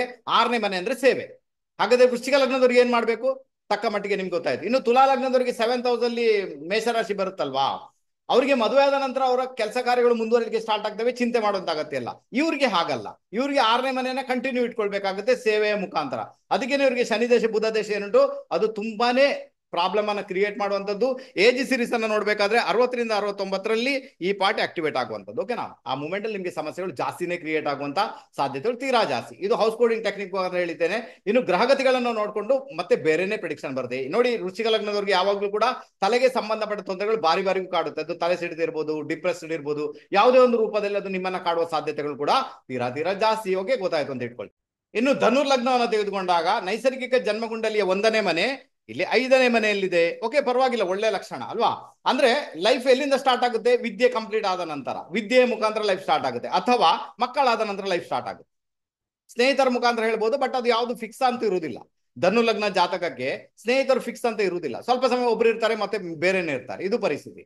ಇನ್ನು ತುಲಾ ಲಗ್ನಕ್ಕೆ ಆ ರೀತಿ ಎಣಿಸ್ಬೇಡಿ ಸರ್. ತುಲಾ ಲಗ್ನಕ್ಕೆ 7th ಹೌಸ್ ಅಲ್ಲಿ ಮೇಷರಾಶಿ ಬಂದಿದೆ, ಅವ್ರಿಗೆ ಪಾರ್ಟ್ನರ್ ಬೇರೆ ಬೇರೆ ಬರ್ಬೋದು, ಆ ರೀತಿ ಏನಾದ್ರು ಉಂಟಾ? ಕೆಲವೊಮ್ಮೆ ಇರ್ಬೋದು, ಪ್ಲಾನೆಟರಿ ಪೊಸಿಷನ್ ಅನ್ನು ನೋಡ್ಕೊಳ್ಬೇಕು. ಬಟ್ ಅಲ್ಲಿ ಏನಿರ್ತದೆ, ಪಾರ್ಟ್ನರ್ನ ಮೈಂಡೇ ಚೇಂಜ್ ಆಗ್ತಾ ಹೋಗುತ್ತೆ, ಬಾರಿ ಬಾರಿಗೂ ಚೇಂಜಸ್ ಅನ್ನ ಬಯಸ್ತಾರೆ, ಅದು ಬಾರಿ ಬಾರಿಗೂ ಚೇಂಜ್ ಆಗುತ್ತೆ, ಬಾರಿ ಬಾರಿಗೂ ಸಿಟ್ಟು ಬರುತ್ತೆ, ಆ ಪರಿಸ್ಥಿತಿಯಲ್ಲಿ ಇರ್ತಾರೆ, ಒಂದು ಸ್ಟೆಬಿಲಿಟಿ ಆಗಿ ಇರುವುದಿಲ್ಲ. ಇಲ್ಲಿ ಹಾಗಲ್ಲ, ಇಲ್ಲಿ ಆದ್ರೆ ಸ್ನೇಹಿತರು ತಾನೇ, ಸ್ನೇಹಿತರು ಬದಲಾಗ್ತಾ ಹೋಗ್ಬೋದು, ಪ್ರೀತಿ ಪ್ರೇಮ ಬದಲಾಗ್ತಾ ಹೋಗ್ಬೋದು, ಅವ್ರು ನಿಮ್ಗೆ ಕೈ ಕೊಟ್ಟು ಹೋಗ್ಬೋದು, ಸ್ವಲ್ಪ ಸಮಯ ನಿಮ್ಮಲ್ಲಿ ಇರ್ಬೋದು, ಬೇರೆ ಕಡೆಗೆ ಹೋಗ್ಬೋದು, ಈ ಪರಿಸ್ಥಿತಿಯೆಲ್ಲ ನಿರ್ಮಾಣ ಆಗುತ್ತೆ. ಓದೋದ್ರಲ್ಲಿ ಕೂಡ ಹಾಗೇನೆ, ಇದು ಓದೋಣ, ಅದು ಬೇಡ, ಇದು ಬೇಡ, ಅದು ಮತ್ತೆ ಯಾವುದು ಬೇಡ, ಆ ರೀತಿ. ಒಟ್ಟಾರೆ ನೋಡ್ಲಿಕ್ಕೆ ಹೋದ್ರೆ, ಒಂದು ಮಗು ಆದ ನಂತರ ನಿಮ್ಮ ಲೈಫ್, ರಿಯಲ್ ಲೈಫ್ ಏನು ಸ್ಟಾರ್ಟ್ ಆಗುತ್ತೆ, ಓದು ಮುಗಿದ ನಂತರ ನಿಮ್ಮ ರಿಯಲ್ ಲೈಫ್ ಸ್ಟಾರ್ಟ್ ಆಗುತ್ತೆ, ನಿಮ್ಮ ಬುದ್ಧಿಯ ಮುಖಾಂತರ ನಿಮ್ಮ ಲೈಫ್ ಸ್ಟಾರ್ಟ್ ಆಗುತ್ತೆ, ನಿಮ್ಮ ಬುದ್ಧಿಯಲ್ಲಿ ಯೂಸ್ ಮಾಡ್ಬೇಕಾಗುತ್ತೆ, ಆವಾಗ ಲೈಫ್ ಸ್ಟಾರ್ಟ್ ಆಗುತ್ತೆ, ಏನು ತೊಂದರೆ ಇಲ್ಲ. ಬಟ್ ಓದಿನಲ್ಲೆಲ್ಲ ವೇರಿಯೇಷನ್ ಬರುತ್ತಲ್ವಾ, ವೇರಿಯೇಷನ್ ಇರ್ತದೆ ಯಾವುದೇ ಒಂದು ರೂಪದಲ್ಲಿ. ಕೆಲವು ಆಕ್ಚುಲಿ ಬ್ರಿಲಿಯಂಟ್ ಇರ್ತಾರೆ, ಏನು ತೊಂದರೆ ಇಲ್ಲ. ಇವರ ಥಾಟ್ ಪ್ಯಾಟರ್ನ್ ಎಲ್ಲಿ ಬಂತು? ಪಂಚಮದಲ್ಲಿ ಬಂತು, ಪೂರ್ವ ಪುಣ್ಯ ಸ್ಥಾನದಲ್ಲಿ ಬಂತು ಅಲ್ವಾ, ವಿದ್ಯಾಸ್ಥಾನದಲ್ಲಿ ಬಂತು, ಬುದ್ಧಿಯ ಸ್ಥಾನದಲ್ಲಿ ಬಂತು, ಸ್ನೇಹಿತರ ಭಾವದಲ್ಲಿ ಬಂತು, ಪ್ರೀತಿ ಪ್ರೇಮದಲ್ಲಿ ಬಂತು, ಮನರಂಜನೆಯಲ್ಲಿ ಬಂತು. ಓಕೆನಾ? ಬಂತು ತಾನೇ? ಅದೇ ಥಾಟ್ಸ್ ಇರ್ತದೆ. ಮನರಂಜನೆಗೆ ಹೋಗ್ತಾರೆ, ಪ್ರೀತಿ ಪ್ರೇಮದಲ್ಲೂ ಬೀಳ್ಬೋದು, ಸ್ನೇಹಿತರು ಕೂಡ ಮಾಡ್ಕೊಂಡಿರ್ತಾರೆ ಅಲ್ವಾ, ಎಂಜಾಯ್ಮೆಂಟ್ ಕೂಡ ಇರ್ತದೆ. ಓಕೆನಾ? ವಿದ್ಯೆ ಕೂಡ ಇರ್ತದೆ, ಕಲಿಬೇಕನ್ನೋ ತೀವ್ರ ಇಚ್ಛೆ ಇರ್ತದೆ. ಬಟ್ ಅನ್ಸ್ಟೇಬಲ್, ಯಾವುದು ಕೂಡ ಒಂದೇ ರೀತಿಯಾಗಿ ಹೋಗುದಿಲ್ಲ. ಇದು ಪರಿಸ್ಥಿತಿ ಇವ್ರಿಗೆ ಕ್ರಿಯೇಟ್ ಆಗುತ್ತೆ. ಬಟ್ ಥಾಟ್ಸ್ ಇರುತ್ತಲ್ವ, ಕಲಿಬೇಕು ಕಲಿಬೇಕು ಕಲಿಬೇಕು ಕಲಿಬೇಕು, ಅದಂತೂ ಇರುತ್ತೆ. ಹಾಗಾದ್ರೆ ಲೈಫಲ್ಲಿ ಏನಾದ್ರು ಕಲಿತಾನೆ ಇರ್ಬೇಕನ್ನೋ ಒಂದು ಇಚ್ಛೆ ಕೂಡ ಇವರಲ್ಲಿ ಜಾಗೃತ ಆಗುವಂತ ಸಾಧ್ಯತೆಗಳು ಕೂಡ ತೀರಾ ಜಾಸ್ತಿ. ಅದರಿಂದಾಗಿ ಮಕ್ಕಳು ಅಥವಾ ನಿಮ್ಮ ವಿದ್ಯೆ ನಿಮ್ಮ ಮುಂದಿನ ದಾರಿಯನ್ನು ನಿಮಗೆ ತೋರಿಸಬಲ್ಲ, ಅದು ಏನು ತೊಂದರೆ ಇಲ್ಲ. ಬಟ್ ಅಲ್ಲಿ ವೇರಿಯೇಷನ್ ಅಂತೂ ಬರುತ್ತೆ. ಜಗಳಗಳು ಕೂಡ ನಿಮ್ಮ ಫ್ರೆಂಡ್ಸ್ ಜೊತೆಗೆ, ನಿಮ್ಮ ಲವರ್ಸ್ ಜೊತೆಗೆ ಅಲ್ವಾ, ಅಲ್ಲಿ ಜಗಳಗಳಾಗುವಂತ ಸಾಧ್ಯತೆಗಳನ್ನ ತಳ್ಳಿ ಹಾಕುವಂತಿಲ್ಲ, ತೀರಾ ಜಾಸ್ತಿ. ಬಹಳ ಜಾಗರೂಕರಾಗಿ. ಇನ್ನು ಬೇರೆ ಬೇರೆ ಪ್ಲಾನೆಟ್ಸ್ ಬಂದಾಗ ಪ್ರಿಡಿಕ್ಷನ್ ಅಲ್ಲಿ ಬೇರೆ ಬೇರೆ ರೀತಿಯ ಇಂಪ್ಯಾಕ್ಟ್ ಬರುತ್ತೆ, ಬೇರೆ ಬೇರೆ ರೀತಿಯದು ಚೇಂಜಸ್ ಅನ್ನು ಕೂಡ ಕೊಡುತ್ತೆ. ಆದ್ರೂ ಕೂಡ ಧನು ಲಗ್ನದವ್ರು ನಾನು ನೋಡಿದ ಪ್ರಕಾರ ಪರವಾಗಿಲ್ಲ ಅನ್ನುವಷ್ಟರ ಮಟ್ಟಿಗೆ ಇರ್ತಾರೆ ಅವರು, ಯಾವುದೇ ಒಂದು ರೂಪದಲ್ಲಿ ಮ್ಯಾನೇಜ್ ಮಾಡ್ಕೊಂಡಿರ್ತಾರೆ. ಓಕೆ, ಹಾಗಾದ್ರೆ ಗೊತ್ತಾಯ್ತು ಧನು ಲಗ್ನದವರಿಗೆ ಪಂಚಮದಲ್ಲಿರುವಂತಹ ಮೇಷರಾಶಿ ಯಾವ ರೀತಿ ಇಂಪ್ಯಾಕ್ಟ್ ಅನ್ನ ಕ್ರಿಯೇಟ್ ಮಾಡುತ್ತೆ. ಇನ್ನು ಮಕರ ಲಗ್ನವನ್ನ ನೀವು ಇಟ್ಟುಕೊಂಡಾಗ ಮೇಷರಾಶಿಯವರಿಗೆ ನೈಸರ್ಗಿಕ ಜನ್ಮಕುಂಡಲಿಯ 1ನೇ ಮನೆ, ಕಾಲ ಪುರುಷನ 1ನೆಯ ಮನೆ 4ನೇ ಮನೆಯಲ್ಲಿದೆ, 4th ಹೌಸ್ ಅಲ್ಲಿ ಇದೆ, ಸುಖ ಸ್ಥಾನದಲ್ಲಿದೆ ಅಲ್ವಾ. ಅಲ್ಲಿ 4ನೇ ಮನೆ ಅಂದ್ರೇನು? ಅದು ಸುಖಕ್ಕೆ ಸಂಬಂಧಪಟ್ಟಂತೆ, ತಾಯಿ, ಭೂಮಿ, ವಾಹನಕ್ಕೆ ಸಂಬಂಧಪಟ್ಟಂತೆ, ಕಂಫರ್ಟಬಿಲಿಟಿಗೆ ಸಂಬಂಧಪಟ್ಟ 4ನೇ ಮನೆ ಕೆಲಸ. ಅಲ್ಲಿ ಮೇಷರಾಶಿ ಬಂತೀಗ. ನಿಮ್ಮ ಥಾಟ್ಸ್ ಏನಿರ್ತದೆ? ನಿಮ್ಮ ಮನೆಯ ವಿಚಾರದಲ್ಲಿ, ಜಾಗದ ವಿಚಾರದಲ್ಲಿ, ತಾಯಿಯ ವಿಚಾರದಲ್ಲಿ ಬಹಳಷ್ಟು ಥಾಟ್ಸ್ ಇರುತ್ತೆ. ಮನೆ ಬಾರಿಗೂ ಚೇಂಜ್ ಆಗುವಂತದ್ದು ಕೂಡ ಇರುತ್ತೆ. ಸ್ವಂತ ಮನೆ ಮಾಡಿದ್ರಿ, ಸ್ವಲ್ಪ ವರ್ಷ ಇದ್ರಿ, ಮತ್ತೆ ಚೇಂಜ್ ಆಯ್ತು. ಬಾಡಿಗೆ ಮನೆ ವರ್ಷ ಬಾಡಿಗೆ ಮನೆ ಚೇಂಜ್ ಮಾಡಿದ್ರಿ ಬಾಡಿಗೆ ಮನೆಯಲ್ಲಿ ಇದ್ದಾಗ, ಅಥವಾ ಮನೆ ಚೇಂಜ್ ಆಗುತ್ತೆ, ಅಥವಾ ಮನೆಯಲ್ಲಿ ಚೇಂಜ್ ಆಗುತ್ತೆ. ಬಾರಿಗೂ ಪೇಂಟ್ ಚೇಂಜ್ ಮಾಡ್ಬೋದು, ಬಾರಿಗೂ ಕಬಾರ್ಡ್ ಚೇಂಜ್ ಮಾಡ್ಬೋದು, ಬಾರಿಗೂ ಪರ್ದೆ ಚೇಂಜ್ ಮಾಡ್ಬೋದು, ಬಾರಿಗೂ ಎನ್ವೈರ್ಮೆಂಟ್ ಏನುಂಟು ಅದನ್ನೆಲ್ಲವನ್ನು ಚೇಂಜ್ ಮಾಡ್ತಾನೆ ಇರುವುದು. ಆ ಪರಿಸ್ಥಿತಿ ಕೂಡ ಇರ್ತದೆ ನಮ್ಮ ಮಕರ ಲಗ್ನದವ್ರಿಗೆ. ಇವ್ರಿಗೆಲ್ಲ ಮನೆ ಅಚಾನಕ್ ಆಗಿ ಆಗುತ್ತೆ. 40ರಿಂದ 49ರಲ್ಲಿ ಈ ಪಾರ್ಟ್ ಏನುಂಟು ಆಕ್ಟಿವೇಟ್ ಆಗುತ್ತೆ. ಓಕೆನಾ? 40 to 49 ಆವಾಗ ಒಂದು ಹೊಸ ಲೈಫ್ ಕೂಡ ಬರುತ್ತೆ, ಜೀವನ ಆರಂಭ ಕೂಡ ಆಗುತ್ತೆ. ತುಂಬಾ ಜಯ ಗಳಿಸ್ತಾರೆ ಅಂತ ಹೇಳುದಿಲ್ಲ, ಬಟ್ ಪರವಾಗಿಲ್ಲ. 30 to 39ಗಿಂತ ಬೆಟರ್ ಆಗಿರ್ತಾರೆ 40ರಿಂದ 49ರಲ್ಲಿ. ಇವರಿಗೆ ತುಂಬಾ ತೊಂದರೆ ಕೊಡುವಂತ ದಶೆ ಬಂದು ಶನಿ ದಶೆ. ಅದು ಒಳ್ಳೇದು ಕೂಡ ಕೆಟ್ಟದ್ದು ಕೂಡ, ಎರಡೂ ರೀತಿಯ ರಿಸಲ್ಟ್ ಕೊಡುತ್ತೆ. ಒಂದು ವೇಳೆ ಶನಿ ದಶೆಯಲ್ಲಿ ಭೂಮಿ ಮನೆ ವಿಚಾರ ಕೈ ಹಾಕಿದಾಗ ತೊಂದರೆ ಕೂಡ ಆಗ್ಬೋದು. ಬಟ್ ಪ್ರೊಫೆಷನಲಿ ಶನಿ ದಶೆ ಇಸ್ ದ ಮಚ್ ಬೆಟರ್, ನಿಮ್ಮನ್ನ ಉನ್ನತ ಮಟ್ಟಕ್ಕೆ ಕೊಂಡೊಯ್ಯಬಲ್ಲ ಆ ಪರಿಸ್ಥಿತಿ ಕ್ರಿಯೇಟ್ ಆಗುತ್ತೆ. ಅದರಿಂದಾಗಿ ಮಕರ ಲಗ್ನದವರು ಯಾವಾಗ ಒಂದು ಗಾಡಿ ತಗೊಳ್ತಾರೆ, ಸ್ವಂತ ಖರ್ಚಿನಲ್ಲಿ, ಸ್ವಂತ ಒಂದು ಸಂಬಳದಲ್ಲಿ, ಸ್ವಂತ ದುಡಿಮೆಯಲ್ಲಿ ಒಂದು ಗಾಡಿ ತಗೊಂಡು ಅವರ ಪಾಲಿಗೆ ರಿಜಿಸ್ಟರ್ ಮಾಡ್ಕೊಳ್ತಾರೆ, ಅಥವಾ ಒಂದು ಜಾಗ ತಗೊಂಡು ಅವ್ರ ಪಾಲಿಗೆ ರಿಜಿಸ್ಟರ್ ಮಾಡ್ಕೊಳ್ತಾರೆ, ಅಥವಾ ಒಂದು ಮನೆ ಅವರ ದುಡಿಮೆಯಿಂದ ಒಂದು ಮನೆ ಖರೀದಿ ಮಾಡ್ತಾರೆ, ಆ ನಂತರ ನಿಮ್ಮ ಲೈಫ್ ಸ್ಟಾರ್ಟ್ ಆಗುತ್ತೆ. ಅಲ್ಲಿಂದಲೇ ನಿಮ್ಮ ಲೈಫ್ ಸ್ಟಾರ್ಟ್ ಆಗುತ್ತೆ. ಓಕೆನಾ? ಬೇಕಾದ್ರೆ ಟ್ರೈ ಮಾಡಿ ನೋಡಿ. ಯಾರೆಲ್ಲ ಮಕರ ಲಗ್ನದ ಇಷ್ಟವರೆಗೆ ಗಾಡಿನೇ ತಗೊಂಡಿಲ್ಲ, ಇಷ್ಟವರೆಗೆ ಮಕರ ಲಗ್ನದವ್ರು ಯಾವುದೇ ಕಾರಣಕ್ಕೊಂದು ಮನೇನು ಮಾಡಿಲ್ಲ ಅಂದಾಗ ಮೇ ಬಿ ನಿಮ್ಮ ಲೈಫ್ ಈಗ ಕೂಡ ಸ್ಟೆಬಿಲಿಟಿ ಇಲ್ಲ ಅಂತ ಆಯ್ತು. ನೀವೆಲ್ಲ ಒಂದ್ ಕಡೆ ಇನ್ನೂ ಅಲೆದಾಡ್ತಾ ಇದ್ದೀರಾ. ಥಾಟ್ಸ್ ಯಾವಾಗ್ಲೂ ಮನೆ ಬಗ್ಗೆನೆ, ತಾಯಿ ಬಗ್ಗೆನೆ ಅಲ್ವಾ. ಮನೆಯಲ್ಲಿ ಚೇಂಜ್ ಮಾಡ್ಬೇಕು, ಅದು ಮಾಡ್ಬೇಕು, ಇದು ಮಾಡಿ, ಇದೆಲ್ಲ ಥಾಟ್ಸ್ ಬರ್ಲಿಕ್ಕೆ ಶುರು ಆಗುತ್ತೆ. ಟ್ರೈ ಮಾಡಿ ನೋಡಿ ನೀವು, ಹೌದಾ ಅಲ್ವಾ ಅಂತ. 40ರಿಂದ 49ರಲ್ಲಿ ನೋಡಿ ಒಂದು ಒಳ್ಳೆ ಇಂಪ್ಯಾಕ್ಟ್ ನಿಮ್ಗೆ ಬರುತ್ತಾ ಇಲ್ವಾ ಅಂತ. ಆ ಮೂಮೆಂಟ್ ಅಲ್ಲಿ ಹೊಸತನ ನಿಮ್ಮಲ್ಲಿ ಬಂದಿದೆಯಾ ಇಲ್ವಾ ಅಂತ, ಹೊಸತನ ಪ್ರೊಫೆಷನ್ ನಲ್ಲಿ ವಿಶೇಷವಾಗಿ ಹೊಸತನ ಬಂದಿದೆಯಾ ಇಲ್ವಾ ಅಂತ ನೋಡಿ ಅಲ್ವಾ. ಅರ್ಥ ಆಯ್ತಾ ನಿಮ್ಗೆ? ಅದು ಬಹಳ ವಿಶೇಷ. ಓಕೆ, ಗೊತ್ತಾಯ್ತು ಅಂತ ಇಟ್ಕೊಳ್ಳಿ. 20ರಿಂದ 29ರಲ್ಲಿ ಈ ಪಾರ್ಟ್ ಆ ಪಾರ್ಟ್ ಅಲ್ಲಿ 20ರಿಂದ 29ರಲ್ಲಿ ಸಮೇತ ಇದು ಆಕ್ಟಿವೇಟ್ ಆಗುತ್ತೆ. ಆ ಸಮಯದಲ್ಲಿ ಎಣಿಸ್ಕೊಳ್ಳಿ, ಎಲ್ಲೋ ಒಂದ್ ಕಡೆ ವಿದೇಶ ಪ್ರಯಾಣ ಮಾಡಿದ್ರಿ, ಮೇ ಬಿ ಸಮಸ್ಯೆ ಆಗುತ್ತೆ. 20ರಿಂದ 29ರಲ್ಲಿ ವಿದೇಶ ಪ್ರಯಾಣ, ಮೇ ಬಿ ತೊಂದರೆಗಳಾಗ್ಬೋದು, ಇನ್ಸಲ್ಟ್ ಆಗ್ಬೋದು, ವಾಪಸ್ ಬರ್ಬೋದು. 30ರಿಂದ 39 ಪರವಾಗಿಲ್ಲ, ಆ ನಂತರ ಮತ್ತೆ ಬೇಕಾದ್ರೆ ಹೋಗ್ಬೋದು ಅಲ್ವಾ. ಸೊ ಇದೆಲ್ಲ ನೋಡ್ಕೊಳ್ಳಿ, ಪ್ರಿಡಿಕ್ಷನ್ ಎಲ್ಲ ಹೇಗಿರ್ತದಂತ. ನೀವು ಇದನ್ನು ಚೆಕ್ ಮಾಡಿ ಮಕರ ಲಗ್ನದವ್ರು, ಯಾವುದಕ್ಕೆ ಅಪ್ಲೈ ಮಾಡಿ. ಓಕೆ, ಇದಕ್ಕೆಲ್ಲ ಪರಿಹಾರ ಬೇಕಾಗಿಲ್ಲ, ನಾನು ಜಸ್ಟ್ ನಿಮ್ಗೆ ಪ್ರಿಡಿಕ್ಷನ್ ಮಾಡಿ ತೋರಿಸ್ತಾ ಇದ್ದೇನೆ. ಬ್ಲಾಂಕ್ ಚಾರ್ಟ್ ಯಾವ ರೀತಿ ಕೆಲಸ ಮಾಡುತ್ತೆ, ಇದು ನನ್ನ ಮೋಟಿವ್ ಇವತ್ತು ನಾವು ಹೇಳುವಂಥದ್ದು. ಬ್ಲಾಂಕ್ ಚಾರ್ಟ್ ಯಾವ ರೀತಿ ಕೆಲಸ. ಹಾಗಾದ್ರೆ ಗೊತ್ತಾಯ್ತು ನಿಮ್ಗೆ. 4ನೇ ಮನೆ, ತಾಯಿಯನ್ನ ಚೆನ್ನಾಗಿ ನೋಡ್ಕೊಳ್ಬೇಕು, ತಾಯಿ ಜೊತೆಗೆ ಇರಬೇಕು, ತಾಯಿಯನ್ನ ಪ್ರೀತಿಸಬೇಕು, ಎಲ್ಲಾ ರೀತಿಯಲ್ಲಿ ಕೂಡ ಇಂಪ್ಯಾಕ್ಟ್ ಇದೆ. ಮೇ ಬಿ ಶನಿ ದೇಶ ನಡೆದಾಗ ನಿಮ್ಮ ತಂದೆಯನ್ನು ನೀವು ಕಳ್ಕೊಳ್ಬಹುದು, ಅಲ್ಲಿವರೆಗೆ ಪರಿಸ್ಥಿತಿ ಕ್ರಿಯೇಟ್ ಆಗುತ್ತೆ. ಶನಿ ದೇಶ ನಡೀತು, ತಂದೆ ಹೊರಟೋದ್ರು. 20ರಿಂದ 29ರಲ್ಲಿ ನೀವೆಲ್ಲೋ ಕೆಲಸಕ್ಕೆ ದೂರ ಹೋಗ್ಬಿಟ್ರಿ, ತಂದೆ ಅನಾರೋಗ್ಯವಾಗಿರ್ತಾರೆ, ತಂದೆಗೆ ಅನಾರೋಗ್ಯ ಕ್ರಿಯೇಟ್ ಆಗುತ್ತೆ. ಟ್ರೈ ಮಾಡಿ ನೋಡಿ, ಯಾವ್ದು ದೊಡ್ಡ ಮಟ್ಟಿಗೆ ಆಗ್ಬೋದು, ಕೆಲವರಿಗೆ ಸಣ್ಣ ಮಟ್ಟಿಗೆ ಆಗ್ಬೋದು, ಬಟ್ ಅನಾರೋಗ್ಯ ಬರುದಂತ 100% ಅಲ್ವಾ. ಒಟ್ಟಾರೆ ಮಕರ ಲಗ್ನದ ಲೈಫ್ ಸ್ಟಾರ್ಟ್ ಆಗೋದು 40ರ ನಂತರ ಸ್ಟಾರ್ಟ್ ಆಗುತ್ತೆ, ತೊಂದರೆ ಇಲ್ಲ. ಅಲ್ವಾ? ನೀವು ಜಾತಕವನ್ನು ನೋಡ್ಕೊಂಡು ಡಿಸಿಷನ್ ತಗೊಳ್ಬೇಕು, ಅದು ಯಾವ ರೀತಿ ಕೆಲಸ ಮಾಡುತ್ತೆ, ಯಾವ ರೀತಿ ವರ್ಕ್ ಆಗುತ್ತೆ. ಓಕೆ, ಗೊತ್ತಾಯ್ತು. ಹಾಗಾದ್ರೆ ಮಕರ ಲಗ್ನದವ್ರ ವಿಷಯ ಗೊತ್ತಾಯ್ತು. 4ನೇ ಮನೆಯಲ್ಲಿ ಮೇಷರಾಶಿ ಅಚಾನಕ್ ಆಗಿ ಮನೆ ಆಗುತ್ತೆ, ಅಚಾನಕ್ ಆಗಿ, ನೀವು ಎಣಿಸುವುದೇ ಇಲ್ಲ. ಈಗ ಇವತ್ತು ಥಾಟ್ಸ್ ಕೊಟ್ರೆ 2-3 ತಿಂಗಳೊಳಗೇನೆ ಮನೆ ಆಗ್ಬೋದು ನಿಮ್ಗೆ, ಆ ಪರಿಸ್ಥಿತಿ. ಅಥವಾ ನೀವು ಗೊತ್ತೇ ಇಲ್ಲ ನಿಮ್ಗೆ ಮನೆ ನಿಮ್ಮ ಪಾಲಿಗೆ ಬರ್ಬೋದು, ಆ ಪರಿಸ್ಥಿತಿ ಅದಂತೂ ಉಂಟಾಗುತ್ತೆ. ಅಂದ್ರೆ 4ನೇ ಮನೆ ರಿಸಲ್ಟ್ ಅಚಾನಕ್ ಆಗಿ ಬರುತ್ತೆ ಅಂತಲೇ ಇಂಡಿಕೇಶನ್, ಅದಂತೂ ಖಂಡಿತ ನಿಮ್ಮ ಪಾಲಿಗೆ ಬರುತ್ತೆ. ಓಕೆನಾ?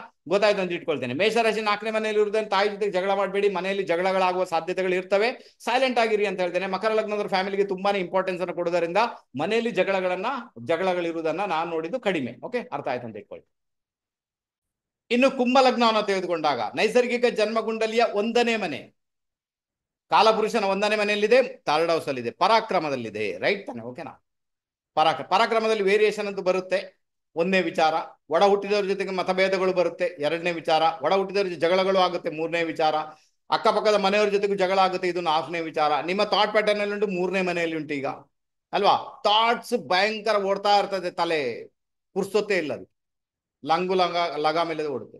ಹೊಸ್ತನ್ನ ತಿಳಿಬೇಕು, ಹೊಸ್ತನ್ನ ಕಲಿಬೇಕು, ತೀವ್ರ ಇಚ್ಛೆ ಇವರಲ್ಲಿ ಇರ್ತದೆ, ತುಂಬಾನೇ ಕ್ರಿಯೇಟಿವಿಟಿ ಆಗಿರ್ತಾರೆ. ಯಾವುದೇ ಒಂದು ಕೆಲಸವನ್ನ ಇನ್ನೇನು ಅದನ್ನ ಸಾಧಿಸೇ ತೀರ್ತೇನೆ ಎನ್ನುವಷ್ಟರ ಮಟ್ಟಿಗೆ ಇವರು ಬೆಳೀತಾರೆ. ಒಳ್ಳೆ ಲಕ್ಷಣ, ಏನು ತೊಂದರೆ ಇಲ್ಲ.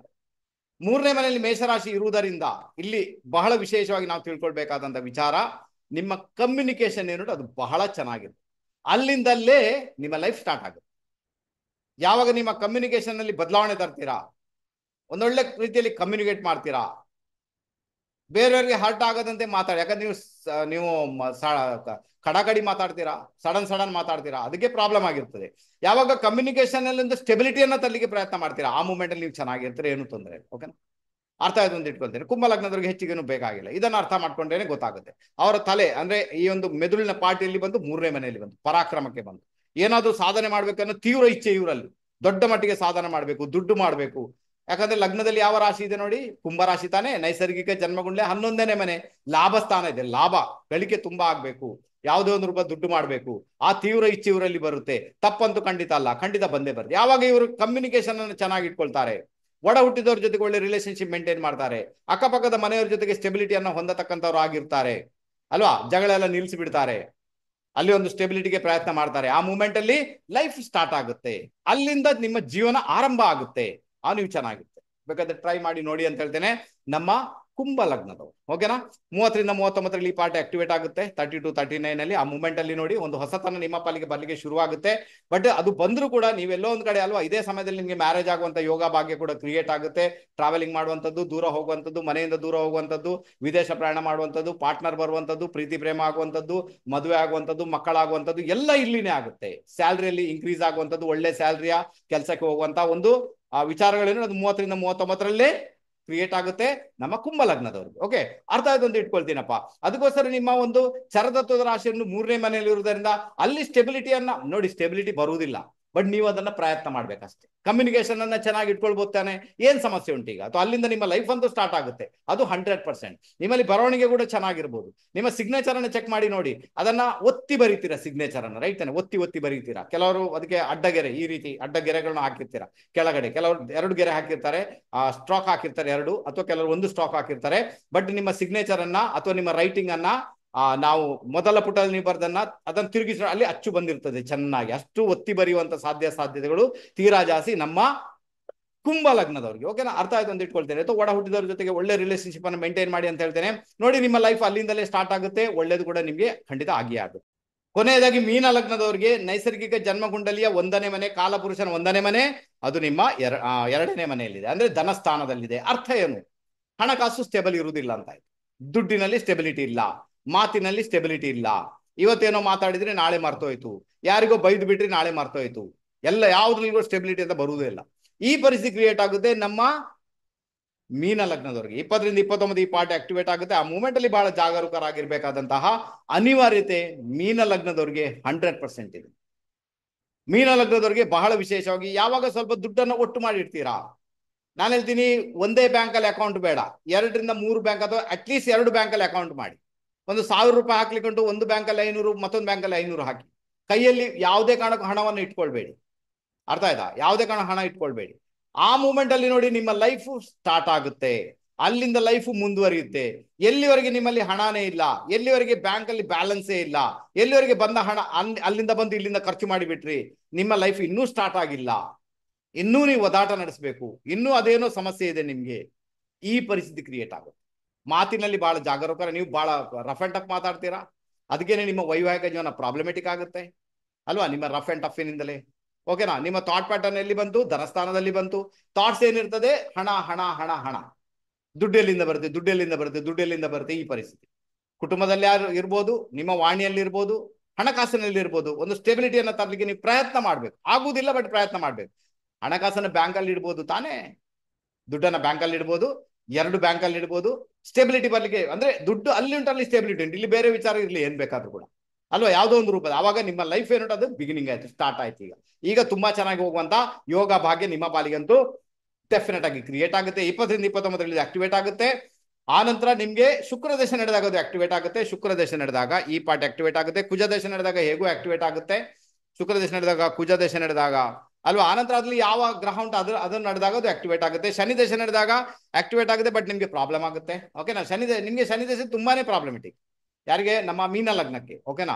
ಯಾವುದು ಹಣಕಾಸಿಗೆ ಸಂಬಂಧಪಟ್ಟಂತೆ ವಿಪರೀತ ಪ್ರಾಬ್ಲಮೆಟಿಕ್. ಮ್ಯಾರಿಡ್ ಲೈಫ್ಗೂ ನಿಮ್ಗೆ ಪ್ರಾಬ್ಲಮ್. ಶನಿ ದೇಶ ನಡೆದಾಗ ಮಾತ್ರ ಅಷ್ಟು ಸುಲಭ ಅಂತೂ ಖಂಡಿತ ಅಲ್ಲ. ಓಕೆನಾ? ಅರ್ಥ ಆಯ್ತು ಅಂತ ಇಟ್ಕೊಳ್ತೀನಪ್ಪ. ಸೊ ಇದು ಒಂದಷ್ಟು ಬ್ಲಾಂಕ್ ಚಾರ್ಟ್ ಪ್ರಿಡಿಕ್ಷನ್ ಅನ್ನು ನಿಮ್ಮ ಮುಂದೆ ಇಡ್ಲಿಕ್ಕೆ ಒಂದು ಪ್ರಯತ್ನವನ್ನ ನಾನಂತೂ ಖಂಡಿತ ಮಾಡಿದ್ದೆ. ಹಾಗಾದ್ರೆ ಈಗ ಗೊತ್ತಾಯ್ತು ನಿಮ್ಗೆ, ಒಂದು ಮೇಷರಾಶಿ ಬೇರೆ ಬೇರೆ ಭಾವಕ್ಕೆ ಬಂದಾಗ, ಒಂದು ಲಗ್ನದಿಂದ ಬೇರೆ ಬೇರೆ ಭಾವಕ್ಕೆ ಬಂದಾಗ ಯಾವ ರೀತಿಯ ಫಲಾಫಲಗಳು ಉಂಟಾಗಬಹುದು ಸ್ವಲ್ಪ ಮಟ್ಟಿಗೆ ಹೇಳಿಕೊಟ್ಟಿದ್ದೇನೆ. ಕಂಪ್ಲೀಟ್ ಅಂತೂ ಅಲ್ಲ, ಇದು ಪರಿಪೂರ್ಣ ಅಂತೂ ಖಂಡಿತ ಅಲ್ಲ. ಪ್ಲಾನೆಟರಿ ಪೊಸಿಷನ್ ಅನ್ನು ಹಾಕಿದಾಗ, ಪ್ಲಾನೆಟ್ ಅನ್ನು ಹಾಕಿದಾಗ ಪ್ರಿಡಿಕ್ಷನ್ ಅಲ್ಲಿ ಚೇಂಜಸ್ ಆಗುತ್ತೆ. ಓಕೆನಾ? ಬಟ್ ನಿಮ್ಗೆ ಒಂದು ಜಸ್ಟ್ ಸ್ಯಾಂಪಲ್ ತೋರಿಸ್ಕೊಟ್ಟಿದ್ದೇನೆ.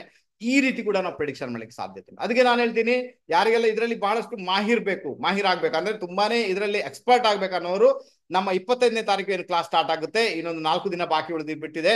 ಸೊ ಅಲ್ಲಿ ಬಂದು ಸೇರ್ಕೊಳ್ಳಿ ಅಂತ ಹೇಳ್ತೇನೆ. ಡಿಸ್ಕ್ರಿಪ್ಷನ್ ಬಾಕ್ಸ್ ಅಲ್ಲಿ ಅದರ ಒಂದು ವಿವರಣೆಯನ್ನು ಕೊಟ್ಟಿದ್ದೇನೆ. ಫೋನ್ ಮಾಡಿ ಕನ್ಫರ್ಮ್ ಮಾಡ್ಕೊಳ್ಳಿ. ಫೋನ್ ಮಾಡಿ ನಿಮ್ಮ ಸೀಟನ್ನ ಕಾಯ್ದಿರ್ತೀವಿ. ಇದು ಬಹಳ ಫೇವರಬಲ್. ಓಕೆನಾ? ವಿಡಿಯೋ ಲೆಂತ್ ಆಗ್ತಾ ಉಂಟು, ಅದಕ್ಕೋಸ್ಕರ ಈಗೇನ್ ಮಾಡೋಣ, ಈ ಕಾರ್ಯಕ್ರಮ ಮುಗಿಸುವಂತ ಹೊತ್ತಾಗಿದೆ. ಯಾರೆಲ್ಲ ನಮ್ಮ ಆರಾಧ್ಯ ಆಸ್ಟ್ರೋ ಯೂಟ್ಯೂಬ್ ಚಾನಲ್ ಸಬ್ಸ್ಕ್ರೈಬ್ ಮಾಡಿಲ್ಲ, ದಯವಿಟ್ಟು ನಮ್ಮ ಯೂಟ್ಯೂಬ್ ಚಾನಲ್ ಸಬ್ಸ್ಕ್ರೈಬ್ ಮಾಡಿ, ಬೆಲ್ ಐಕಾನ್ ಪ್ರೆಸ್ ಮಾಡಿ, ಲೈಕ್ ಮಾಡಿ, ಕಮೆಂಟ್ ಮಾಡಿ, ಶೇರ್ ಮಾಡಿ. ಬಹಳ ಫೇವರಬಲ್ ಆಗುತ್ತೆ. ಮತ್ತೊಂದು ರಹಸ್ಯಮಯ ವಿಡಿಯೋ ಜೊತೆಗೆ ನಿಮ್ಮ ಮುಂದೆ ಪ್ರತ್ಯಕ್ಷನಾಗ್ತೇನೆ. ಅಲ್ಲಿವರೆಗೂ ಎಲ್ಲರಿಗೂ ನಮಸ್ತೆ. ಬಾಯ್.